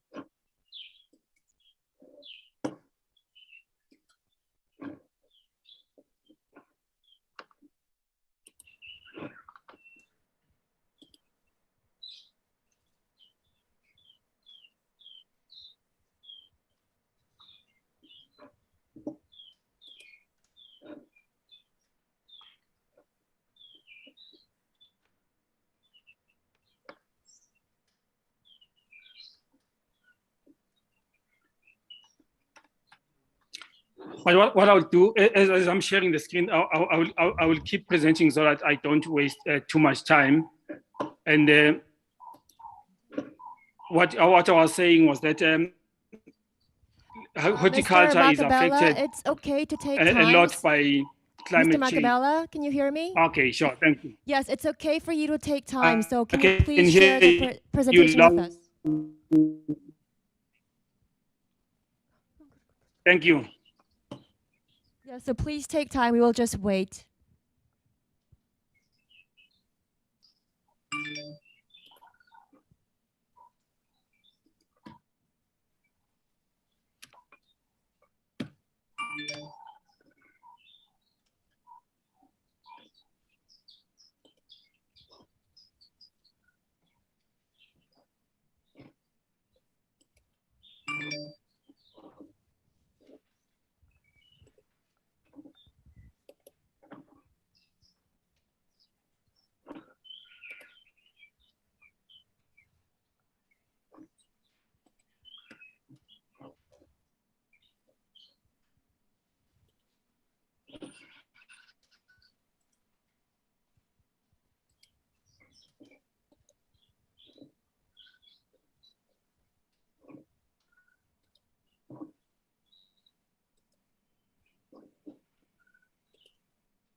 Mr. Makbella, do you need more time? I'm almost there. Okay, sure, we'll wait.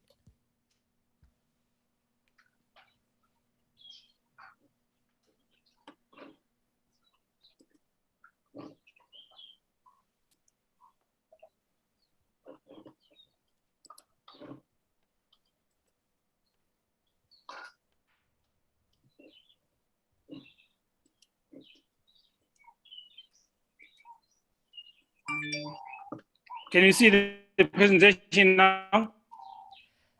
No, not yet.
Mr. Makabella, if it takes time, we can turn on the presentation for you. Please do that. Yes, It will thank you. help a lot. We'll let you know when we turn on. Okay.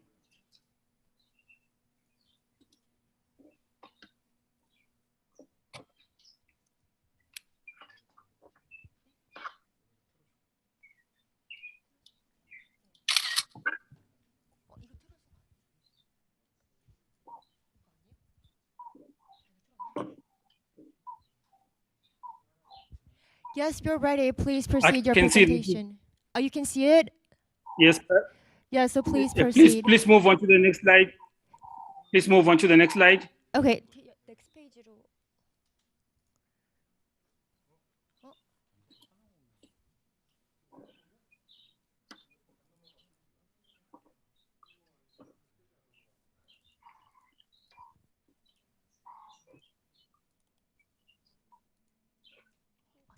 Is this the right page? Next, Okay, the next thank one you. again. Please.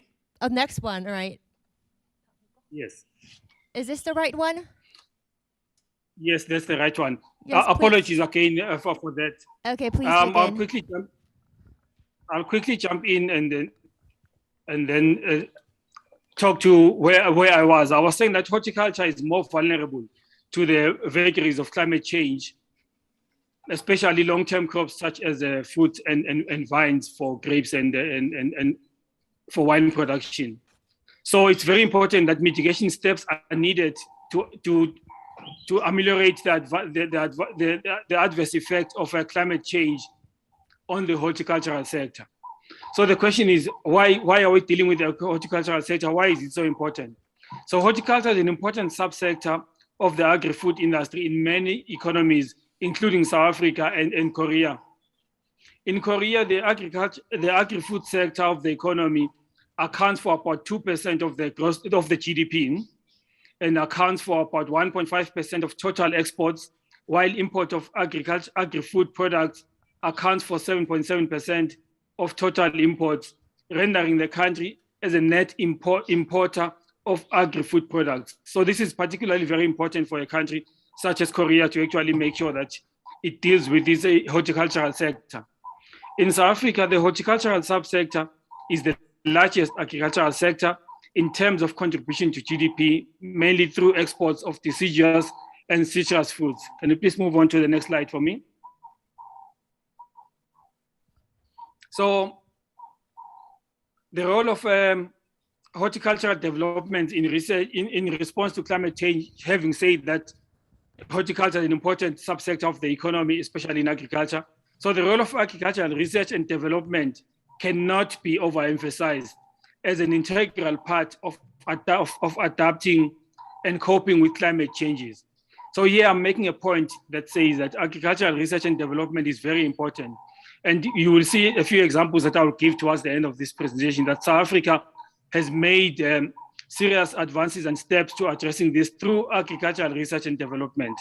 So continued public and private sector investment in agricultural research and development is indispensable for the sector to continue to thrive and address food securities and economic development. And I must put in a caveat here and say that investment in agricultural research and development is not an overnight solution, but it's a long-term patient investment that policymakers and players in the sector need to take cognizance of, to say that you don't invest today and get the results overnight. It takes a long time, 10 years to 15 years or even 20, depending on what it is that you're trying to address. So investments in agricultural research and development has led to substantive growth in the sector's productivity. What are the recent developments that one can think of? So development of suitable cultivars and varieties that can withstand climate change, such as drought-tolerant crops, is an important advancement that agricultural research and development has contributed in actually assisting the sector to be able to cope and deal with the issue of climate change in agriculture. So these are the steps that have been done that we should take cognizance of and make sure that we do not stop the investment in that. South Africa has recently developed a low-chill apple variety as an example that can grow in areas that were previously thought to be unsuitable for the growth of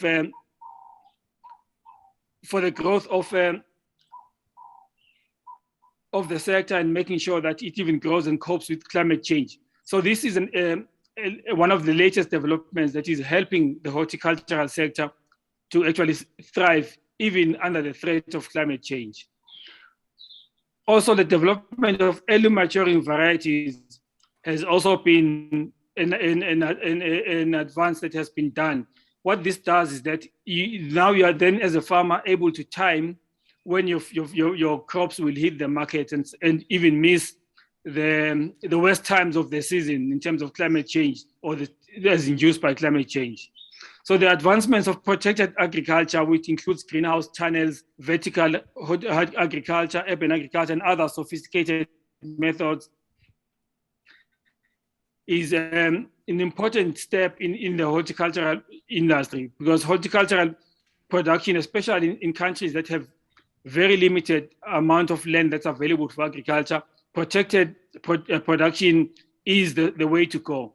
And I want to venture and say that Korea is one of those countries where protected agriculture in horticulture is a very important step that the country should be doing. And I know that there are serious advances that the country is doing in terms of the technology.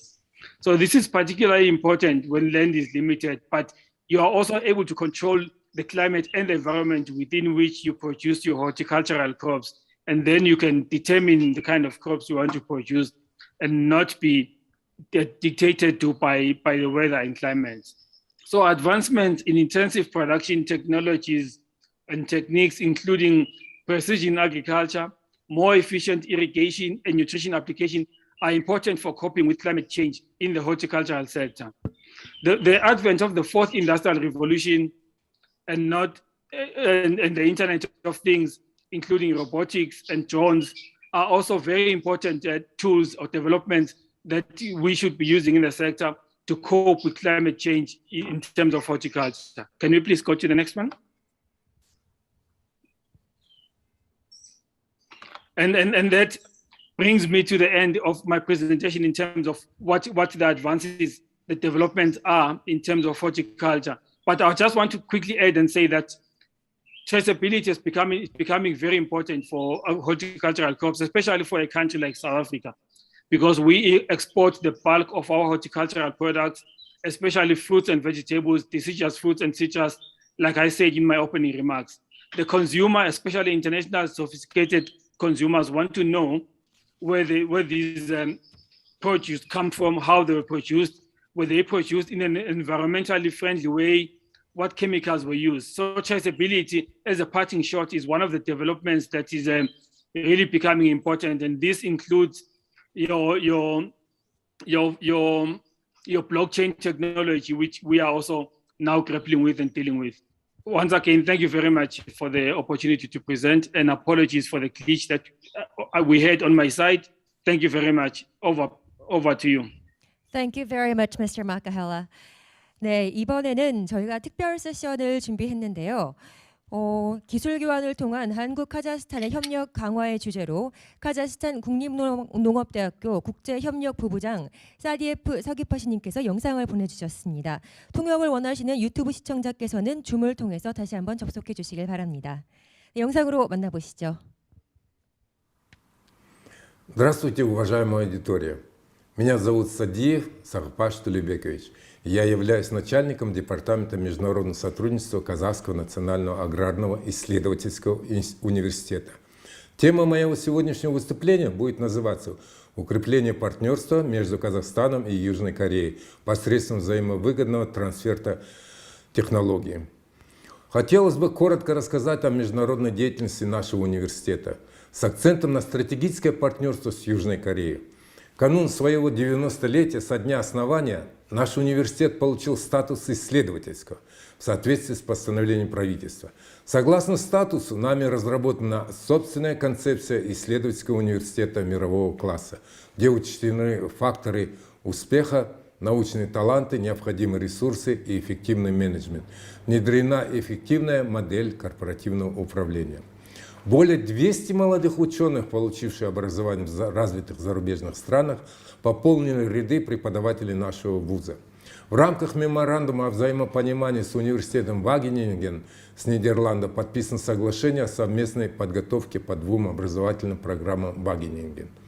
Казахстан и Республика Корея являются стратегическими партнерами и находится на этапе его активного углубления. Руководство Кореи высоко оценивает достижения Республики Казахстан в политической, социально-экономических сферах, поддерживает казахстанские инициативы и активно участвует в их реализации. Национальные экономики не конкурируют друг с другом, а скорее носят взаимодополняющий характер. Менталитет наших народов, древние обычаи, верования весьма похожи.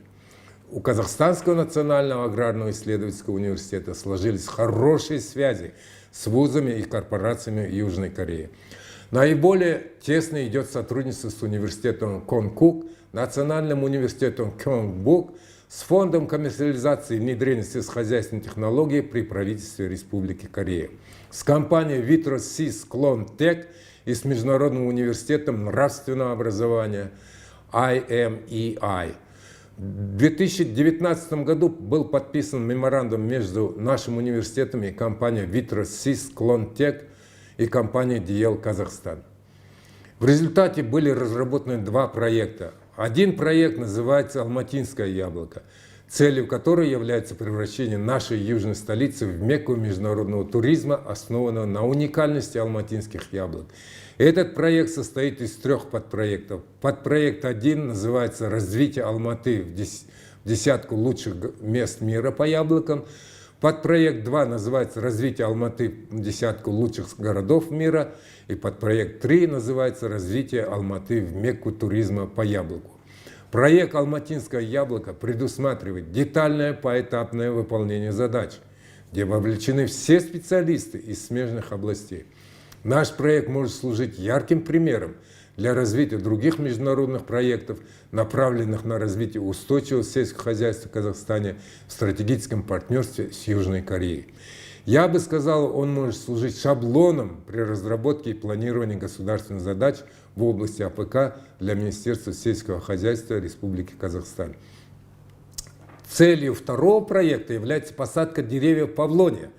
Павлония вообще очень уникальное дерево, которое растет очень быстро, является чемпионом по поглощению углекислого газа. До 25 килограммов углекислого газа поглощает одно дерево, что можно использовать для борьбы с парниковым эффектом. В настоящее время совместно с южнокорейскими коллегами нами выведен особый сорт этого дерева, который засухо и морозоустойчив. А сейчас проводится адаптация этого дерева к местным условиям в учебно-опытном хозяйстве агроуниверситета на площади 2 гектаров. Древесина этого пользуется огромным спросом на рынке авиа- и судостроения, благодаря своей прочности и легкому удельному весу. Развитие этого проекта приведет к расцвету мебельной промышленности Казахстана. Павлония всего за 4-5 лет достигает роста 25-30 метров, в то время как отечественному тополю нужно 13 лет для достижения высоты 30-35 метров.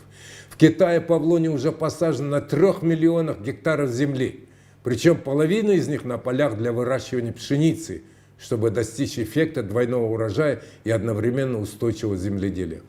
Саженцы павлония используют как лесовосстанавливающий ресурс для создания защитных зеленых поясов вокруг городов, для очистки окружающей среды, для рекультивации почвы и защиты от эрозии.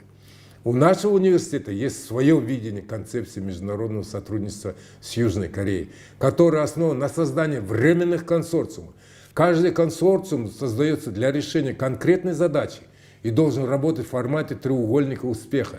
То есть должны объединиться и работать в тесной взаимосвязи, как казахстанские, так и корейские представители бизнеса. То есть B2B, университеты в university to university и правительство government to government. Команда консорциума должна регулярно проводить совещания и по возможности достигать консенсуса для укрепления инвестиционных возможностей в сельскохозяйственном секторе. Какие же области АПК необходимо развивать на основе международного сотрудничества с Южной Кореей? Конечно же, партнерство должно определить и сосредоточиться на областях, имеющих наивысший приоритет для Казахстана, включая, например, развитие теплиц. Известно, что площадь теплиц Южной Кореи превышает площадь теплиц Казахстана в 63 раза. На базе нашего университета сейчас началось строительство умной теплицы по корейской технологии, которая будет расположена на 1 гектаре учебно-опытного хозяйства Байбула. Развитие птицефабрик. Казахстан в значительной степени зависит от импорта мяса птицы.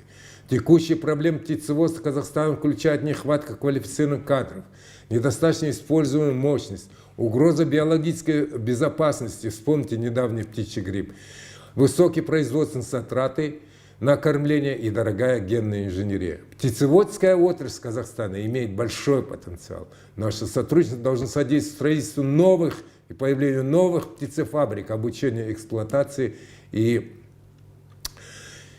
управлению ими.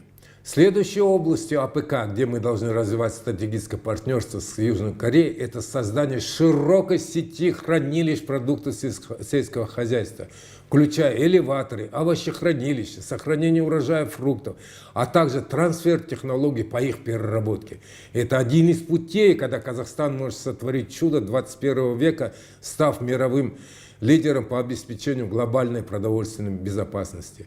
Другие области, конечно, включая, где мы должны сотрудничать, это развитие экспортной инфраструктуры казахстанского зерна и его переработка, реализация современных систем и технологий земледелия, разработка биопродуктов для защиты растений, разработка фитосанитарных мер.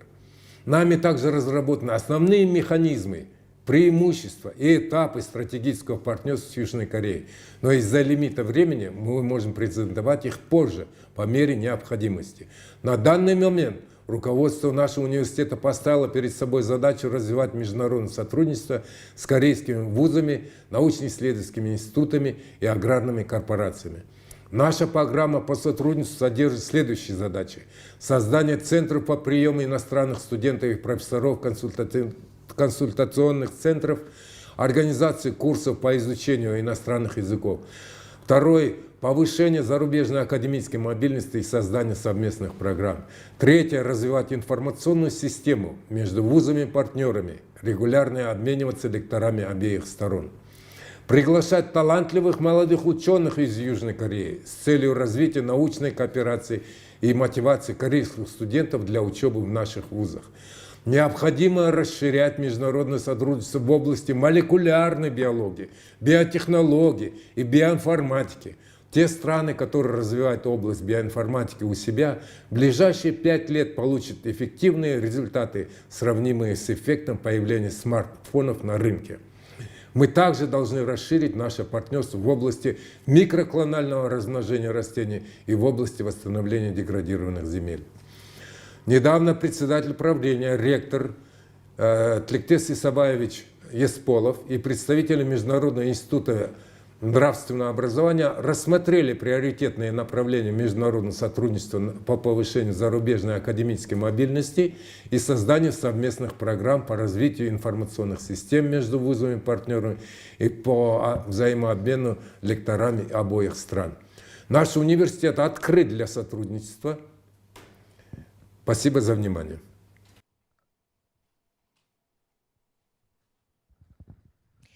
네, 이어서 두 번째 세션 강연에 대한 질의응답 시간을 갖도록 하겠습니다. 온라인으로 시청하고 계시는 시청자분들께서는 유튜브 채널을 통해 질문해 주시길 바랍니다. 네, 질의자께서는 소속과 성함 그리고 어떤 강연자분께 질의하시는지 먼저 말씀해 주시면 감사하겠습니다. 네, 현장에 계신 내빈 여러분께서는 동시 통역이 진행되고 있는 리시버를 착용해 주시길 바라며 유튜브 시청자께서는 줌을 통해 접속하셔서 동시 통역으로 지원 받으실 수 있습니다. 네, 질의응답 시간에는 방금 발표를 진행해 주신 남아프리카 공화국 스왈라시스의 마카벨라 박사님께서 줌을 통해 답변해 주실 예정입니다. 네, 또한 카자흐스탄의 현지 스마트팜 적용 실무를 소개해 주신 라싯 유스케노브 교수님과 베트남의 유기농 농업 발전 현황과 한배 간 잠재적 협력 기회를 소개해 주신 레스위스 수왕님의 질의하신 분들께서는 사무국으로 연락 주시면 서면으로 답변 드리도록 하겠습니다. 네, 또한 마지막으로 들으신 기술 교환을 위한 한국 카자흐스탄의 협력 강화를 주제로 발표해 주신 사리에프 사기파십님께도 질문 있으시면 사무국에 전달 부탁드리면 서면으로 답변을 드리도록 하겠습니다. 네, 질문 있으신 분은 손을 들고 질문해 주시길 바랍니다.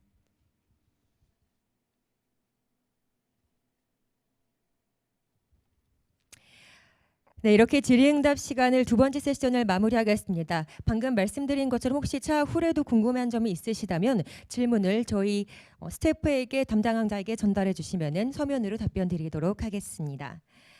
네, 잠시 후 2시부터 세 번째 세션 시장정책 변화에 따른 국가별 수출 전략 수립이라는 주제로 진행될 예정입니다. 잠시만 기다려 주시길 바랍니다. 고맙습니다.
is to meet the hunger, achieve food security, and improve nutrition and promote sustainable agriculture. So that's why the Myanmar agriculture sector has the targeted to the food safety, food security, and nutritionness for the people is our main visions. And also we are trying to taking the urgent actions to combat climate change and its impacts. So to meet the goal number 15, protect and restore and promote sustainable use of the terrestrial ecosystem, sustainable management forests, combat desertifications and half-landed reserve land degradations and biodiversity losses. So that's why to meet the SDGs, our government is laid down the agriculture development strategy, ADS. The ADS is a 3 pillar. In the concerning to the pillar 2, it is the highlighted to the productivity. There's productivity. Pillar 2 is to meet our SDG goal 2, 13, and 15. In the next slide. So I would like to explain in brief for the productivity, we are aiming to improve our crop imports, increasing use of the improved farm. So, and also the production imports and technology. And it's done by the crop growers. So to meet our indicator of the outcome is the fertilizer productivity and efficiencies. And also the enforce to the fertilizer and pesticide law in Myanmar. And also to attempt to the adoption of the percent of improved seed and technologies to the farmer. So that's why our governments also, next slide, lay down to our Myanmar Sustainable Development Plans 2018 to 2030.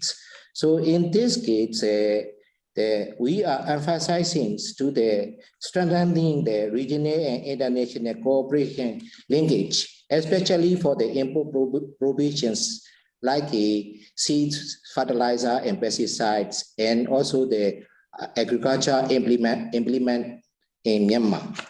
So the next slide. So the strategic objective of the soil fertility and fertilizer management strategy for the Myanmar. So we would like to explain in the 4 area, improve the fertility status of Myanmar soils to support sustainable improvement in agriculture productivity.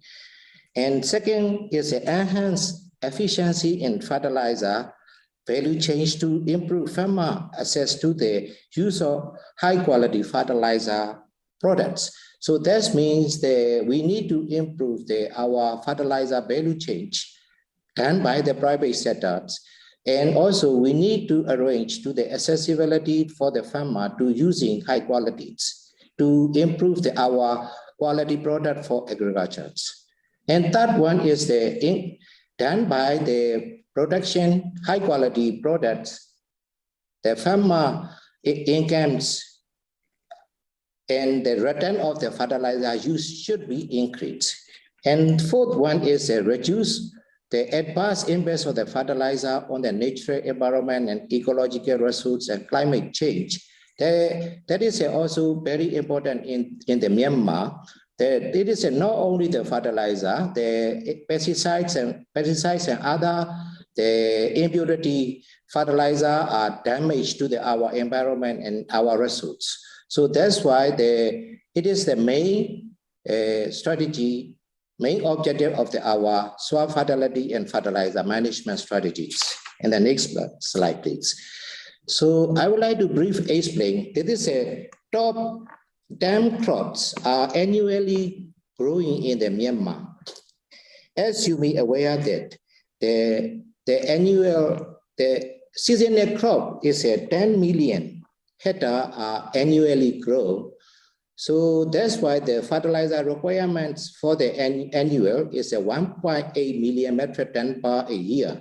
So It is only for the season, for the high cropping crops in the Myanmar, but there are so many areas are left behind of the perennial crop like a rubber and the palm oil and also the vegetables and fruits. So this area also needs to the fertilizer requirements. So I will say the fertilizer requirements in Myanmar is more than 1.8 million metric ton a year. So I would like to brief explanations. The Myanmar is the not producing country for the fertilizer. So that's why we are importing the every year for the various fertilizers. I would like to explain you in the five year. So you may see the importing fertilizer is 1.2 million metric ton in a year. And the local production means that we import to the raw material and making the same compound fertilizer and other fertilizer are producing done by the private sectors. And government sector also only produce the urea fertilizer. So that's why the local production is only the 0.4 million ton per year. So that's why totally in the last year, 2019 to 2020, we are importing and using the fertilizer is the 1.6 million metric ton. So you may see that the importing production is to the utilizations of the fertilizer is increasing year by year. But in the 2019 to 2020, it's a little bit decreasing to the using in Myanmar. Next one, please. So when we look into the importing fertilizer, you may see that in the 2015 to 2017, the importing fertilizer is mostly by the border trade. You mean that the Myanmar is located nearby the China and Thailand. Most of the fertilizer imported from the China and also some of the percentage are imported from the Thailand. So, but in these days, since 2018, the importing from the normal trade, like a sea importing is increasing. Next one, please. So I would like to introduce what kinds of fertilizer are happily to use our growers. So in all the whole Myanmar are using the various nitrogen. The type is I show you the 9 kinds of the type of the fertilizer, but among them the nitrogen fertilizer is mostly used in the countries. So every year you can see the data. The nitrogen fertilizer are highly used in the Myanmar. Even in the 2019 to 2020, the 77% are of the total imported fertilizer are using in the nitrogen fertilizer. The second one is the compound fertilizer. The compound fertilizer is the NPK. The various ratios of the compound fertilizer are using the 15% of 16% of total imported fertilizer are using in the country. So, and also, so I would say the organic fertilizer is a little bit using less than the compound fertilizer and the straight fertilizer. And next one, please. So due to the COVID-19, so you may aware already. So I think maybe the urea fertilizer and other DAP fertilizer is increasing month by month. So you can see the data. So I got the data from the source of the various resources. So why it's the fertilizer price is increasing? Next slide, please. So I think maybe most of the countries are worried to the food shortage, to the their food security by their country. So that's why most of the countries are growing too much for the food safety purpose. So that's why the corn, soybean, white palm, sugarcane, production is increase month by month. So you may aware that. So that's why to more production, the more utilization of fertilizer. So that's why the fertilizer price is becoming higher year by year in these days. Next slide, please. So Myanmar has you may aware that we are the developing country. So that's why due to the COVID-19 pandemic, the price of the fertilizer in the resource country is also higher, and also the logistics like a shipping fee and also the transportations in the country is a little bit difficult, and the higher loading, unloading is in the country. So that's why farmer cannot use the chemical fertilizer. So that's why our government is encouraging to the farmer using the fertilizer efficiency. So that's why we are practicing the Myanmar GAP system. That GAP system is a cover to the production, harvesting, the post-harvest handling and of the fruits and vegetables on farm, and they are handling to sell to the market. The objective of our Myanmar GAP is to ensure the fresh produce are safe and wholesome and meet standard to the requirements of the consumer, and also to increase the market access in both local and international market, considering food safety, quality, and facilitating adoption of the sustainable practice. So why the linkaging of the GAP and the fertilizer? So our GAP guideline is improving the fertilizer use efficiency and also increasing the farmer profitability and ensure the environmental sustainability, and also improve food safety and quality, and making farming socially acceptability. So that's why we also recommend to the 4R nutrient, the stewardship platform, to embrace the concept of the 4R. So that's 4R means the right source of the nutrient, apply the right source of the nutrient, apply the right rate and right time and the right place is we are encouraging to the farmer and educating to the farmer. Next slide, please. So that's why we are targeting to reducing the chemical fertilizer in the country to meet our objectives for the food safety. So that's why they're enhancing the chemical fertilizer production in the country, because of our importing price is a little bit increasing. So that's why the utilizations of chemical fertilizer in the country is it's maybe reducing the coming year and coming seasons.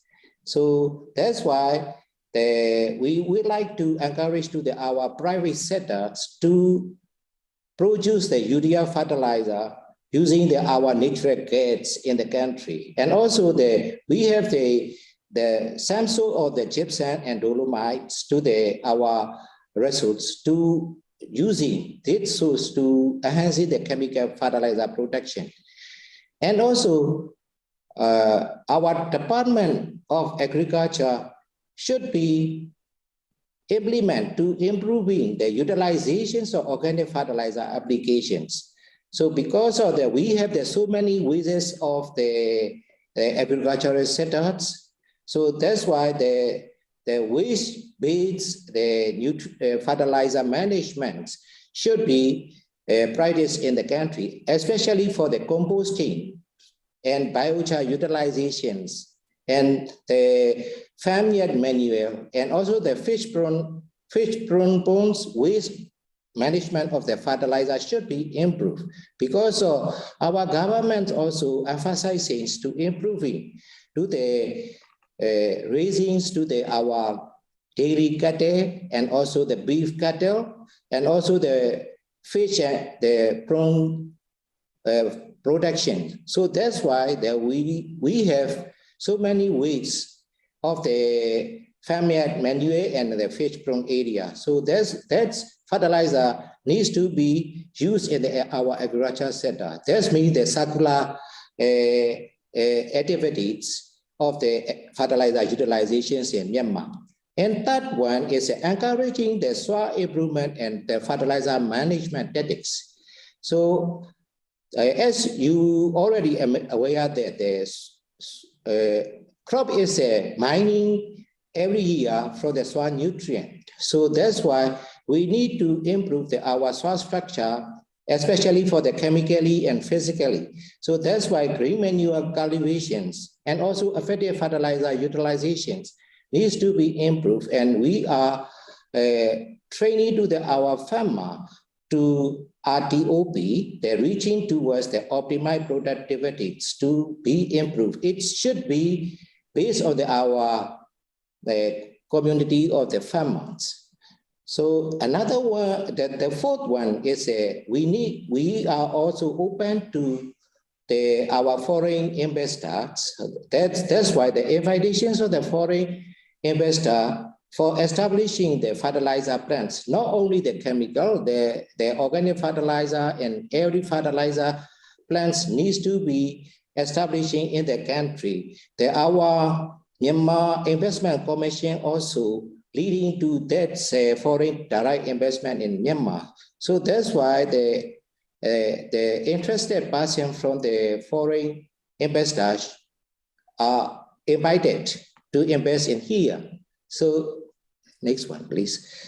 So that's why anyone that wants to be using the importing or exporting fertilizers to the Myanmar, you can see the Mayor's Myanmar Agriculture Imports Registration System.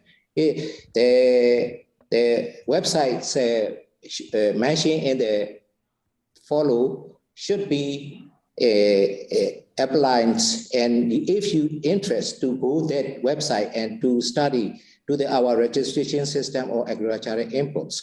So that's why the COVID-19 pandemic has so many effects to the agricultural sector, especially in the Myanmar, but we are trying to improve our productivity using the organic and also the chemical fertilizer, efficient chemical fertilizer utilizations in Myanmar. So that's why that's reducing of the chemical pesticides and also the chemical properties. So that's why there's encouraged to our food safety purpose in the country. So that's why Myanmar has getting to the opportunities to safer food production country in the world due to the COVID-19 pandemic. Thank you very much.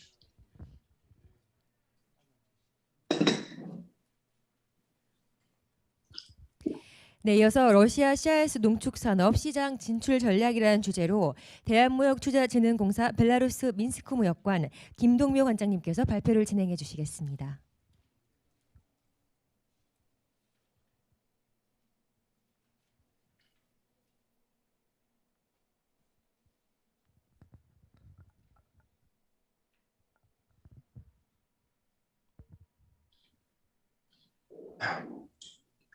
안녕하십니까.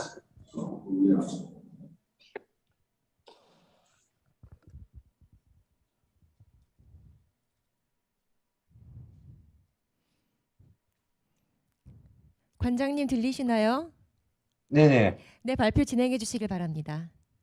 네, 감사합니다. 네. 안녕하십니까. 코차 벨라루스 민스크 무역관장 김동묘입니다. 오늘은 제가 그 러시아 CIS 농축산업 시장 진출 계획에 대해서 간단히 말씀드리도록 하겠습니다. 시간 관계상 짧은 25분이 주어져서 최대한 그 자료를 중심으로 해서 좀 대하기로 하겠고요. 궁금한 사항 있으시면은 추후에 개별적으로나 여기 보면 제 연락처가 있으니까 주시면 제가 답변을 나중에 드리거나 또 이거 세션이 끝나고 나서 답변 드릴 수 있도록 하겠습니다. 우선 러시아 CS 시장에서 간단히 말씀드리면 러시아는 아시는지 모르겠습니다만 구소련 국가가 해체되면서 1991년도에 총 12개 국가가 다시 독립국가 연합이라는 곳을 만들었는데 이후에 조지아와 우크라이나가 친서방 성향을 보이면서 탈퇴를 하면서 현재 10개 국가가 회원국으로 이루어져 있습니다. 러시아가 맏형 역할을 하면서 그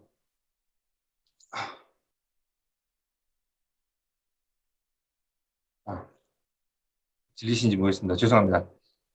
자료를 보면서 말씀드리겠습니다. 어쨌든 간에 그 말씀드렸듯이 러시아가 맏형 국가로서 그 전체적인 그 유럽과 서방에 대항하기 위해서 이런 구소련 국가들을 통합해서 그 영향력 하나의 블록화를 하면서 이제 영향력을 갖춰가고 있고요.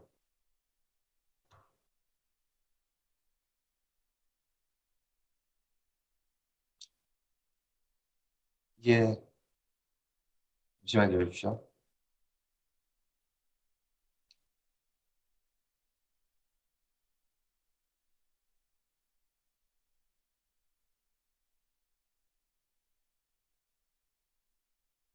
죄송합니다. 지금 매끄럽게 지금 화면이 연결이 되고 있지 않은 것 같은데요.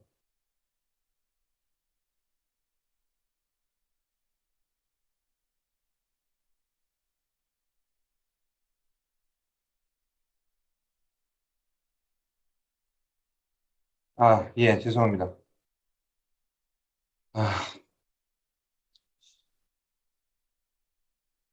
다시 시작하겠습니다. 그래서 어쨌든 간에 이 러시아 CIS는 이제 그 정치적으로는 CIS로 묶여져 있고 러시아가 총 GDP의 80% 이상을 차지하며 절대적 영향력을 과시하고 있습니다.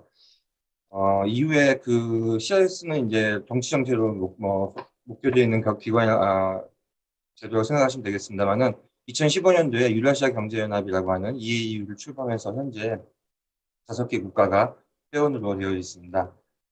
전체적으로 러시아를 중심으로 자원 의존형 경제 구조를 보이고 있는데요. 이런 자원 의존 경제 구조이기 때문에 이 국제 자원 시장에 굉장히 경제가 민감하게 반응합니다. 2020년도에는 러시아도 같은 경우도 마이너스 3.1%의 팬데믹으로 경제가 하락했습니다만은 지금 최근 유가가 21년도 이후에 굉장히 상승하면서 2020년도 초반에 40달러이던 유가가 현재 80달러대를 유지하면서 2021년도 같은 경우는 총 4%대 이상의 성장을 예상되고 있습니다.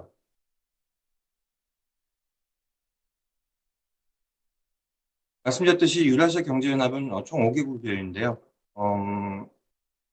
현재 베트남하고 싱가포르와 FTA가 체결되어 있습니다. 우리나라가 만약에 러시아 이런 EU하고 FTA를 체결하기 위해서는 마치 한국이 독일이나 프랑스하고 개별적으로 FTA를 체결한 것이 아니라 EU와 EU와 FTA를 체결했듯이 이 전체 5개국 회원들의 동의를 얻어서 FTA를 체결해야 되는데 현재로서는 베트남하고 싱가포르만 현재 FTA가 체결돼 있다고 생각하시면 되겠습니다. 나머지는 자료로 되겠습니다.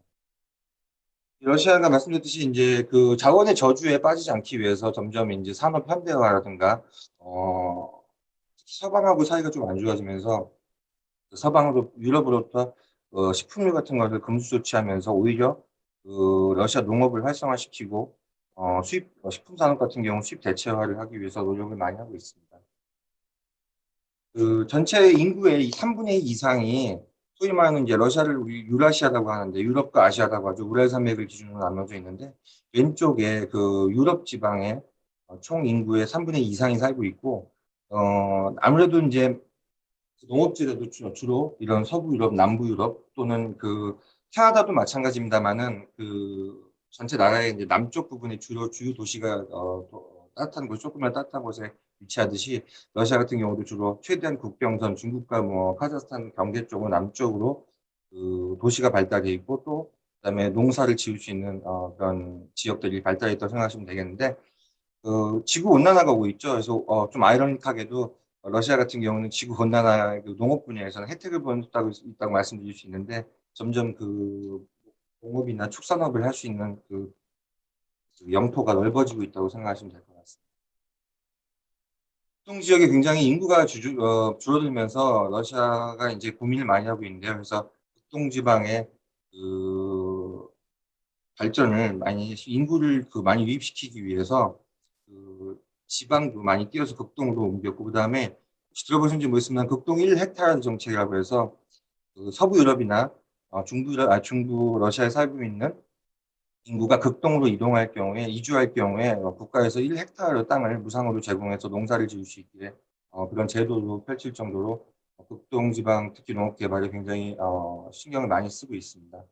말씀드렸듯이 그 러시아 경제는 굉장히 그 달러, 그러니까 그 환율 같은 경우 특히 유가에 많이 영향을 미치고 있는데 지금 다음 페이지 보시는 이런 브렌트산 유가 변동을 보시면은 2019년도 말과 2020년 초반에 40달러대까지 떨어졌던 것이 현재 80달러까지 올라갔는데 반대로 보시면은 이럴 때 유가가 많이 떨어졌을 때 루블하고 달러 환율이 굉장히 그 악화가 됐고 지금 유가가 많이 올라가면서 다시 루블화가 조금씩 그 강세를 보이고 있는 이런 추세를 보실 수 있겠습니다. 말씀드렸듯이 러시아는 이제 그 주로 예전에는 이제 에너지 자원의 수출에 의존했던 것이 이제 현재는 그 많은 산업 다각화와 수입 대체화 그리고 자국 산업 육성 이런 쪽을 많이 노력을 하고 있다고 생각하시면 될 것 같습니다. 본격적으로 러시아 벨라루스 농축 산업에 대해서 조금 말씀드리도록 하겠습니다. 제가 보통 이제 우리 기업들을 지원할 때 그 소비재 같은 경우는 예를 들어서 화장품을 예를 들자면은 국가를 분석을 하면서 아무래도 화장품 소비재 같은 경우는 사람 인구수라든가 그다음에 또 화장품 수입액, 수출액, 그다음에 현지에 어떤 상품, 어떤 제품, 어떤 기업들이 주로 생산하고 있는지 이런 것들을 분석해서 표로 많이 우리 기업들이 제공하는데요. 이번에 저희가 제가 이 강의를 맡으면서 이 자료를 한번 제가 만들어봤습니다. 그래서 아무래도 이제 농업 관련된 분야다 보니까 그 면적, 국가 면적과 농경 목축지, 그다음에 가축 두수, 소, 돼지, 양, 염소 그리고 가금류 이런 식으로 해서 제가 만들어봤으니까 이 자료를 보시고 기초적인 참고를 해주시면 될 것 같고요. 다음 페이지는 제가 이제 이 기타 통계를 통해서 우리 농업 관련된 농기자재들이 얼마나 많이 CIS 지역으로 수출하고 있는지 표를 한번 5년간 추세를 만들어봤으니 이것도 참고해 주시고요. 뭐 여러 기업들이 듣고 계신 걸로 알고 있는데 그래서 요 분야별로 한번 자기 해당되시는 분야를 보시면 될 것 같습니다. 다음 페이지 넘어가겠습니다. 러시아는 세계 소고기, 송아지 고기 생산국 10위입니다. 연간 약 138만 톤을 생산하고 있다고 보시면 될 것 같고요. 그림을 보시면 될 것 같습니다. 다음 페이지는 러시아는 세계 닭고기 생산국 5위를 차지하고 있습니다. 가금류 분야에서 연간 약 470만 톤을 생산하고 있다. 다음 돼지고기도 생산국 5위를 세계에서 5위를 차지하고 있습니다. 닭고기와 소고기 같은 경우는 미국이 1위를 차지했는데 돼지고기는 중국이 참고로 말씀드리면 1위, 세계 1위를 차지하고 있다고 생각하시면 되겠습니다. 세계 젖소 보유국으로는 러시아도 5위를 또 차지하고 있습니다. 약 658만 마리 정도 보유하고 있다고 생각하시면 되겠고요. 러시아가 세계 우유 생산국 5위입니다. 그래서 이거 같은 경우도 자료를 대하시면 될 것 같습니다. 연간 약 3,165만 ton을 생산하고 있다고 생각하시면 되겠습니다. 이렇게 많이 생산하고 있습니다만 그럼에도 불구하고 유제품을 많이 수입하고 있습니다. 전 세계에서 유제품 수입 8위 정도를 2019년 기준으로 차지하고 있는데요. 전체 수입의 70% 이상이 벨라루스, 제가 주재하고 있는 구소련 국가 벨라루스부터 수입하고 있다고 생각하시면 되겠습니다. 우측 하단 보시면은 러시아가 72%를 2020년도 같은 경우 벨라루스 수입을 했고 나머지 국가가 뭐 뉴질랜드라든가 아르헨티나 나머지 EU 국가에서 유제품 수입을 다 생각하시면 되겠습니다. 러시아 육류 생산은 매년 증가세를 보이고 있습니다. 그래서 그래프가 보이듯이 참고하시면 될 것 같고요. 육류 생산을 증가하고 있습니다만 소 사육두수는 매년 감소세에 있습니다. 그리고 유제품 우유 생산은 매년 또 증가세를 보이고 있다고 생각하시면 되겠고요. 자료로 대하도록 하겠습니다. 소와 젖소 사육두수는 아까 말씀드렸듯이 좀 감소를 하고 있고요. 반면에 돼지 사육두수가 굉장히 증가를 하고 있고 또 양 사육두수도 증가했다 다소 소폭 감소를 했고 가금류도 마찬가지로 증가했다가 감소하고 있습니다. 뒤편에 다시 제가 또 설명을 드리겠습니다. 칠면조 고기도 생산량이 지속적으로 증가하고 있다고 보시면 되겠고요. 2020년 육류 소비는 돼지 소비만 전년 대비 증가를 했고 소고기 가금류 소비는 소폭 감소했다고 보시면 되겠습니다. 이것도 자료로 대하도록 하겠고요. 러시아의 2020년 최대 돼지고기 생산 기업은 미라토르사라고 해서 이런 5개 탑5 기업이 있다는 걸 참고해 주시고요. 그다음에 나머지도 육류 생산 기업 전체 5대 육류 생산 기업이 전체 육류 생산의 참고로 한 43% 정도를 차지하고 있다고 생각하시면 되겠습니다. 시간 관계상 나머지 3페이지도 자료를 대하고 넘어가도록 하겠고요. 모델 앞에서 말씀드렸듯이 이제 러시아는 세계적인 축산업 생산국입니다. 세계 3위 우유 생산국이고 세계 5위 닭고기 계란 생산국이라고 보시면 되겠고요. 이런 추세를 보시면 표로 대하도록 하겠습니다. 아까 말씀드렸듯이 이제 90년대 이후에 2000년대까지 넘어오면서 굉장히 생산량이 전반적으로 이제 줄어들었다가 다시 전반적인 가축 및 전체적인 가축 및 가금류 생산이 늘어나고 있는데요. 여기 보시다시피 이제 소만 조금 그 생산량이 전체적으로 줄어들고 있다고 조금씩 소폭 하용하고 있고 나머지 가금류나 돼지는 증가세에 있다고 보시면 되겠습니다. 점차 그 대형 농업기업 그러니까 그 개인 영농 농가의 그 생산 비중은 좁아들고 있고 점점 이 대형 농업화 국영 농장이라든가 사기업이지만 이제 대형 농업 기업들이 늘어나고 있다고 그 비중이 늘어났다고 생각하시면 되겠는데요. 마찬가지로 소나 돼지나 또는 다른 우유, 계란 모든 분야에서 농업 조직이 생산이 늘어나고 있다고 생각하시면 될 것 같습니다. 러시아가 나름 또 수입도 하고 있습니다만은 스스로 이제 생산을 많이 하고 있는데 어떤 분야에서 얼만큼 생산을 하고 있는지 제가 표를 만들어 봤으니까 보시면 될 것 같고요. 그 생산도 하고 또 수출도 하고 있습니다만은 이렇게 표에 보시다시피 수출보다는 아무래도 수입을 하는 금액이 좀 더 크다고 생각하시면 되고 전반적으로는 아직까지는 수입에 많이 기자재라든가 기계류 같은 경우 수입에 의존하고 있다고 생각하시면 될 것 같습니다. 정부 정책도 제가 표로 넘어가도록 하겠고요. 그다음에 이제 제가 주적인 벨라루스에 대해서 간단히 말씀드리겠습니다. 벨라루스는 아까 설명드렸습니다만 대부분 러시아로 수출을 많이 하고 있는데 세계 치즈 수출국 9위입니다. 그래서 전체 세계 수출 시장의 3.2% 정도를 차지하고 있다고 생각하시면 될 것 같습니다. 벨라루스 같은 경우는 인근 국가 우크라이나가 있는데 혹시 들어보셨는지 모르겠습니다. 우크라이나가 흑토지대라고 해서 굉장히 농업이 발달해 있는 국가죠. 마찬가지로 벨라루스도 이런 흑토지대로서 굉장히 작황이 잘 이루어지고 있는 나라라고 생각하시면 되겠습니다. 특히 벨라루스는 세계적으로 그 비료 생산국 및 수출국으로 유명한데요. 우리나라 같은 경우도 전체 벨라루스 수입하는 전체 80% 이상이 칼륨 비료를 우리나라로 수입하고 있습니다. 그래서 벨라루스 같은 경우는 저 GDP에서 전체 농축산업이 차지하는 비중은 6.8%고 전체 인구의 8.7%가 농축산업에 종사하고 있다고 생각하시면 되겠습니다. 전체적으로는 축산물 비중이 농산물 비중보다 좀씩 소폭 상승하고 있는 추세라고 생각하시면 될 것 같습니다.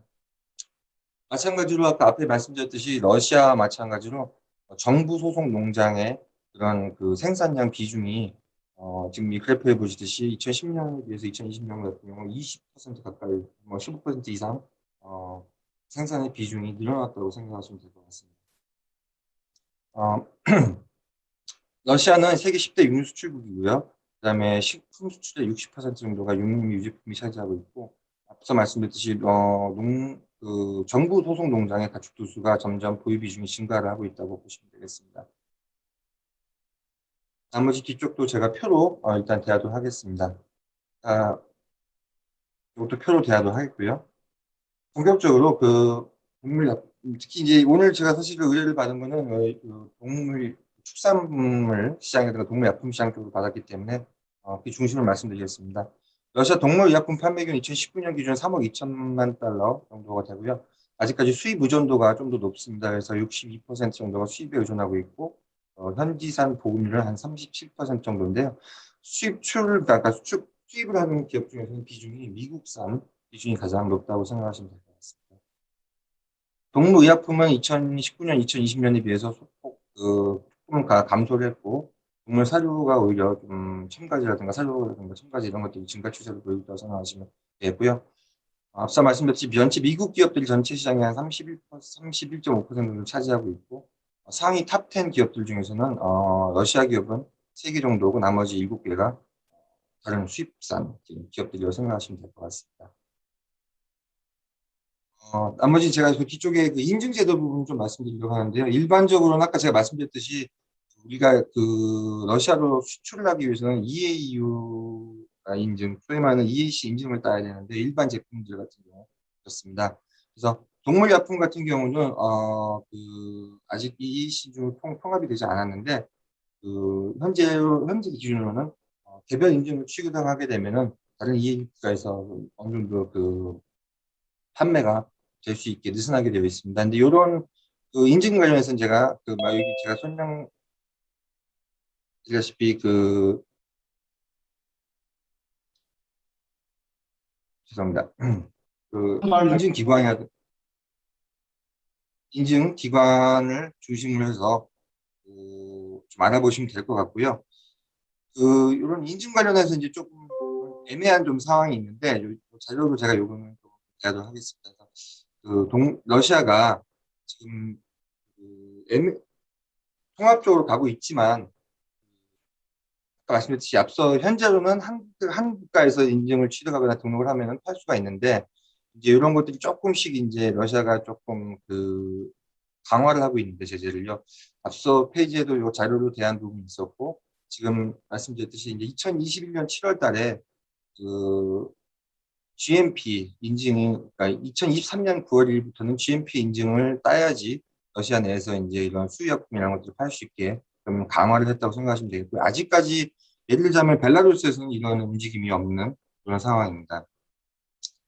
그리고 이제 현재 시장에 진출하기 위해서는 제품 성분의 사용 제한 여부라든가 이런 것들 확인이 좀 필수적인데요. 최근 사례 같은 경우는 이제 저희 무역관으로 기업이 소마트로포핀이라고 해서 이런 산유 촉진제 이런 바이어를 좀 발굴을 해달라고 이제 문의가 왔는데 저희가 알아본 결과 이런 러시아라든가 이런 러시아 영향을 벨라루스에서도 이런 성분이 들어가 있는 것들은 좀 사용이 금지되어 있다는 사실을 확인해서 알려진 바가 있는데 이런 식으로 여러분들이 이제 시장에 진출하실 때 여러분들 제품이 이런 성분이 이제 현지에서 사용이 제한이 되어 있거나 혹시 이제 뭐 비건정제라든가 이런 것들을 확인하시는 것이 필수라고 생각됩니다. 말씀드렸듯이 이제 이제 서방에 이제 현재 러시아도 마찬가지고 특히 벨라루스 같은 경우는 이제 현재 지금 서방의 이후에 제재를 굉장히 많이 받고 있는데 2020년 대선 이후에 제재를 많이 받고 있습니다. 그래서 이제 서방 경제 제재 이후에 특히 이제 자국산을 육성하거나 수입 대체를 하거나 이런 시설 교체 현대화 이런 것들 관심이 굉장히 많은데요. 저희 무역관으로도 굉장히 수요가 이런 쪽으로 인파가 많이 들어오고 있습니다. 특히 이제 백신이라든가 이런 백신 자체를 이제 완제품을 수입하려는 것도 있지만 그런 경우에는 이제 시장에 진입하기가 굉장히 좀 까다로운 점이 있는데 특히 벨라루스 같은 경우는 국영 농장이 많아서 공공 조달을 통해서 이루어진 경우가 많은데 이런 경우에 굉장히 우리나라 기업들이 직접적으로 들어오시기가 조금 상당히 좀 쉽지 않은 편입니다. 그래서 조달 벤더를 통해서 저희한테 소개받아서 들어오시면 되는데요. 그렇지 않은 경우에는 조금 더 쉽게 이제 들어오시는 방법 같은 경우는 이제 원부 자재, 그러니까 이제 완제품이 아닌 일부, 그러니까 원재료, 자재들 같은 경우를 갖고 들어와서 여기서 조금 합작으로 생산을 해서 진입을 하는 같은 경우가 굉장히 조달 시장에 진입하는데 유리한데 왜 그러냐면은 공공조달에 이제 여기 약간 제한이 있습니다. 그래서 제한이라는 표현이 있지만 혜택이 이제 EAU 국가에서 생산된 기업들이 조달에 참여할 경우에 입찰 가격의 15%를 감산을 받아서 입찰이 가능합니다. 쉽게 표현해서 예를 들자면은 우리나라 기업이 예를 들어서 90원에 제출을 하고 벨라루스 기업이 똑같이 90원에 100원에 주고 100원에 제출했을 경우 벨라루스 기업 같은 경우는 벨라루스 생산한 기업 같은 경우는 행사이나 벨라루스 기업이 진출할 경우에는 85원 달러로 이렇게 이제 15% 감산해서 들어오는 겁니다. 하지만 실제로 낙찰이 된 다음에는 100원을 그대로 여기서 또 그 돈을 지불을 하는 이런 식으로 약간 좀 현지 기업한테 굉장히 입찰이 그 혜택이 많이 주어지는 경우가 많기 때문에 그렇게 해서 들어온 것이 좀 더 유리하시리라고 생각이 들고 정장기적으로는 그래서 좀 그 완제품 수출보다는 합작 생산이라든가 이런 쪽으로 조금 우리가 전략을 가져가야 되지 않을까 그런 생각을 하고 있습니다. 제가 이제 밑에 보시면은 그 현지 그 농축산 관련한 꼭 벨라루스뿐만 아니라 러시아뿐만 아니라 다른 나머지 CI 국가에서도 어떤 전시들이 열리는지 제가 좀 자료를 만들어봤으니까 한번 보시고 각각 이제 클릭을 해서 들어가셔서 솔직히 보셔서 관심 있는 것은 참여라든가 이런 것을 생각해 보시면 하고요.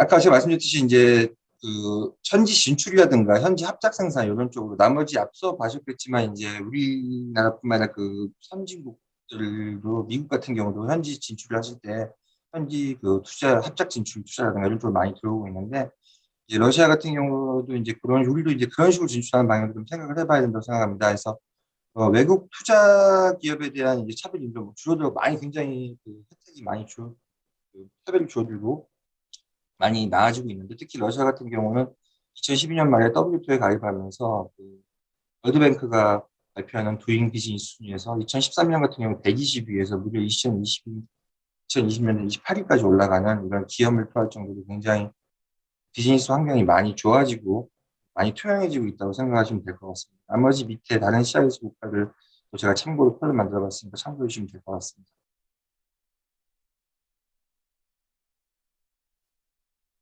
지금 또는 제가 그 표로 만들어진 게 이제 그 아까 말씀드렸듯이 곡물 사료 첨가제라든가 이런 그 백신 이런 종류에 대해서 그 러시아, 벨라루스 수입 통계를 조금 만들어 봤으니까 다음 페이지부터는 조금 자료를 참고해서 보시면 되지 않을까 싶습니다.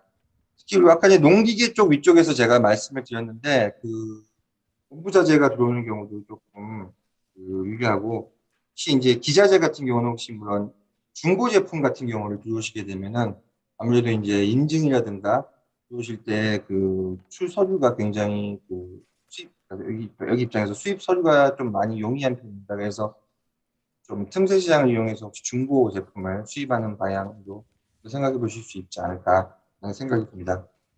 그래서 제가 뭐 시간이 굉장히 짧았기 때문에 나름 굉장히 빨리 좀 많이 자료를 대하면서 지나갔는데 궁금하신 사항은 또 끝나고 나서 세션 끝나고 나서 Q&A 시간을 가지면서 제가 말씀드릴 수 있고요.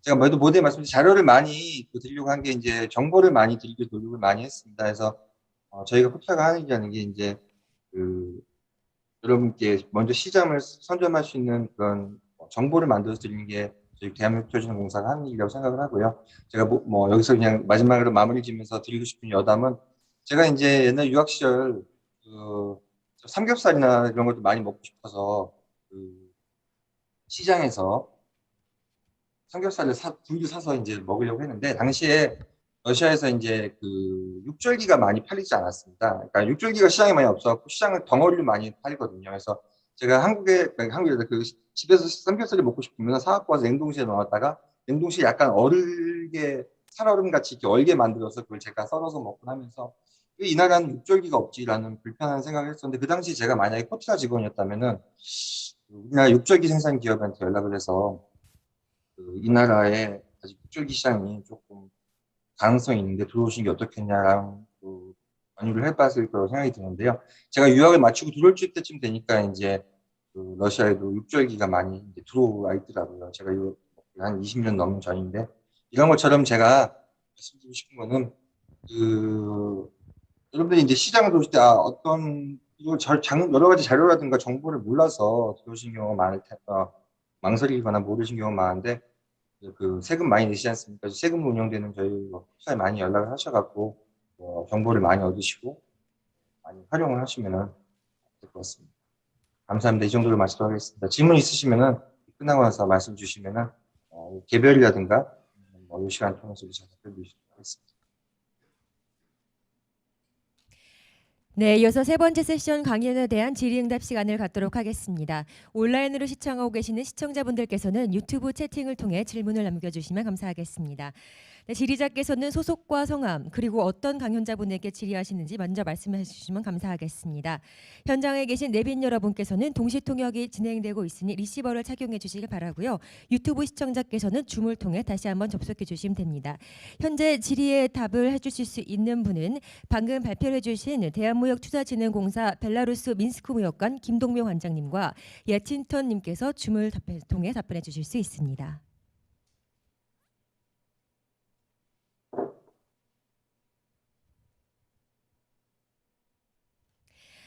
네, 차후에라도 질문 사항 있으실 경우에는 서면으로 저희에게 질문을 주시면 서면으로 답해드리도록 하겠습니다. 마지막으로 묻겠습니다. 질문 없으신가요? 네, 감사합니다. 네, 이제 이틀간 이어진 2021 농기자재 국제 워크숍의 여정을 모두 마칠 시간입니다. 네, 2022년에는 더 나은 프로그램 기획을 위해서 워크숍 만족도 조사를 진행하고 있는데요. 별도로 보내드릴 링크를 통해 설문 참여해 주시면 감사드리겠습니다. 네, 이것으로 농림축산식품부가 주최하고 농림수산식품교육문화정보원이 주관하는 2021 농기자재 국제 워크숍을 모두 마무리하도록 하겠습니다. 네, 본 워크숍에 참여해 주신 국내외 연사분 그리고 방문해 주신 내빈 여러분께 깊은 감사의 말씀을 드리면서 인사드리도록 하겠습니다. 지금까지 아나운서 김혜원이었습니다. 고맙습니다.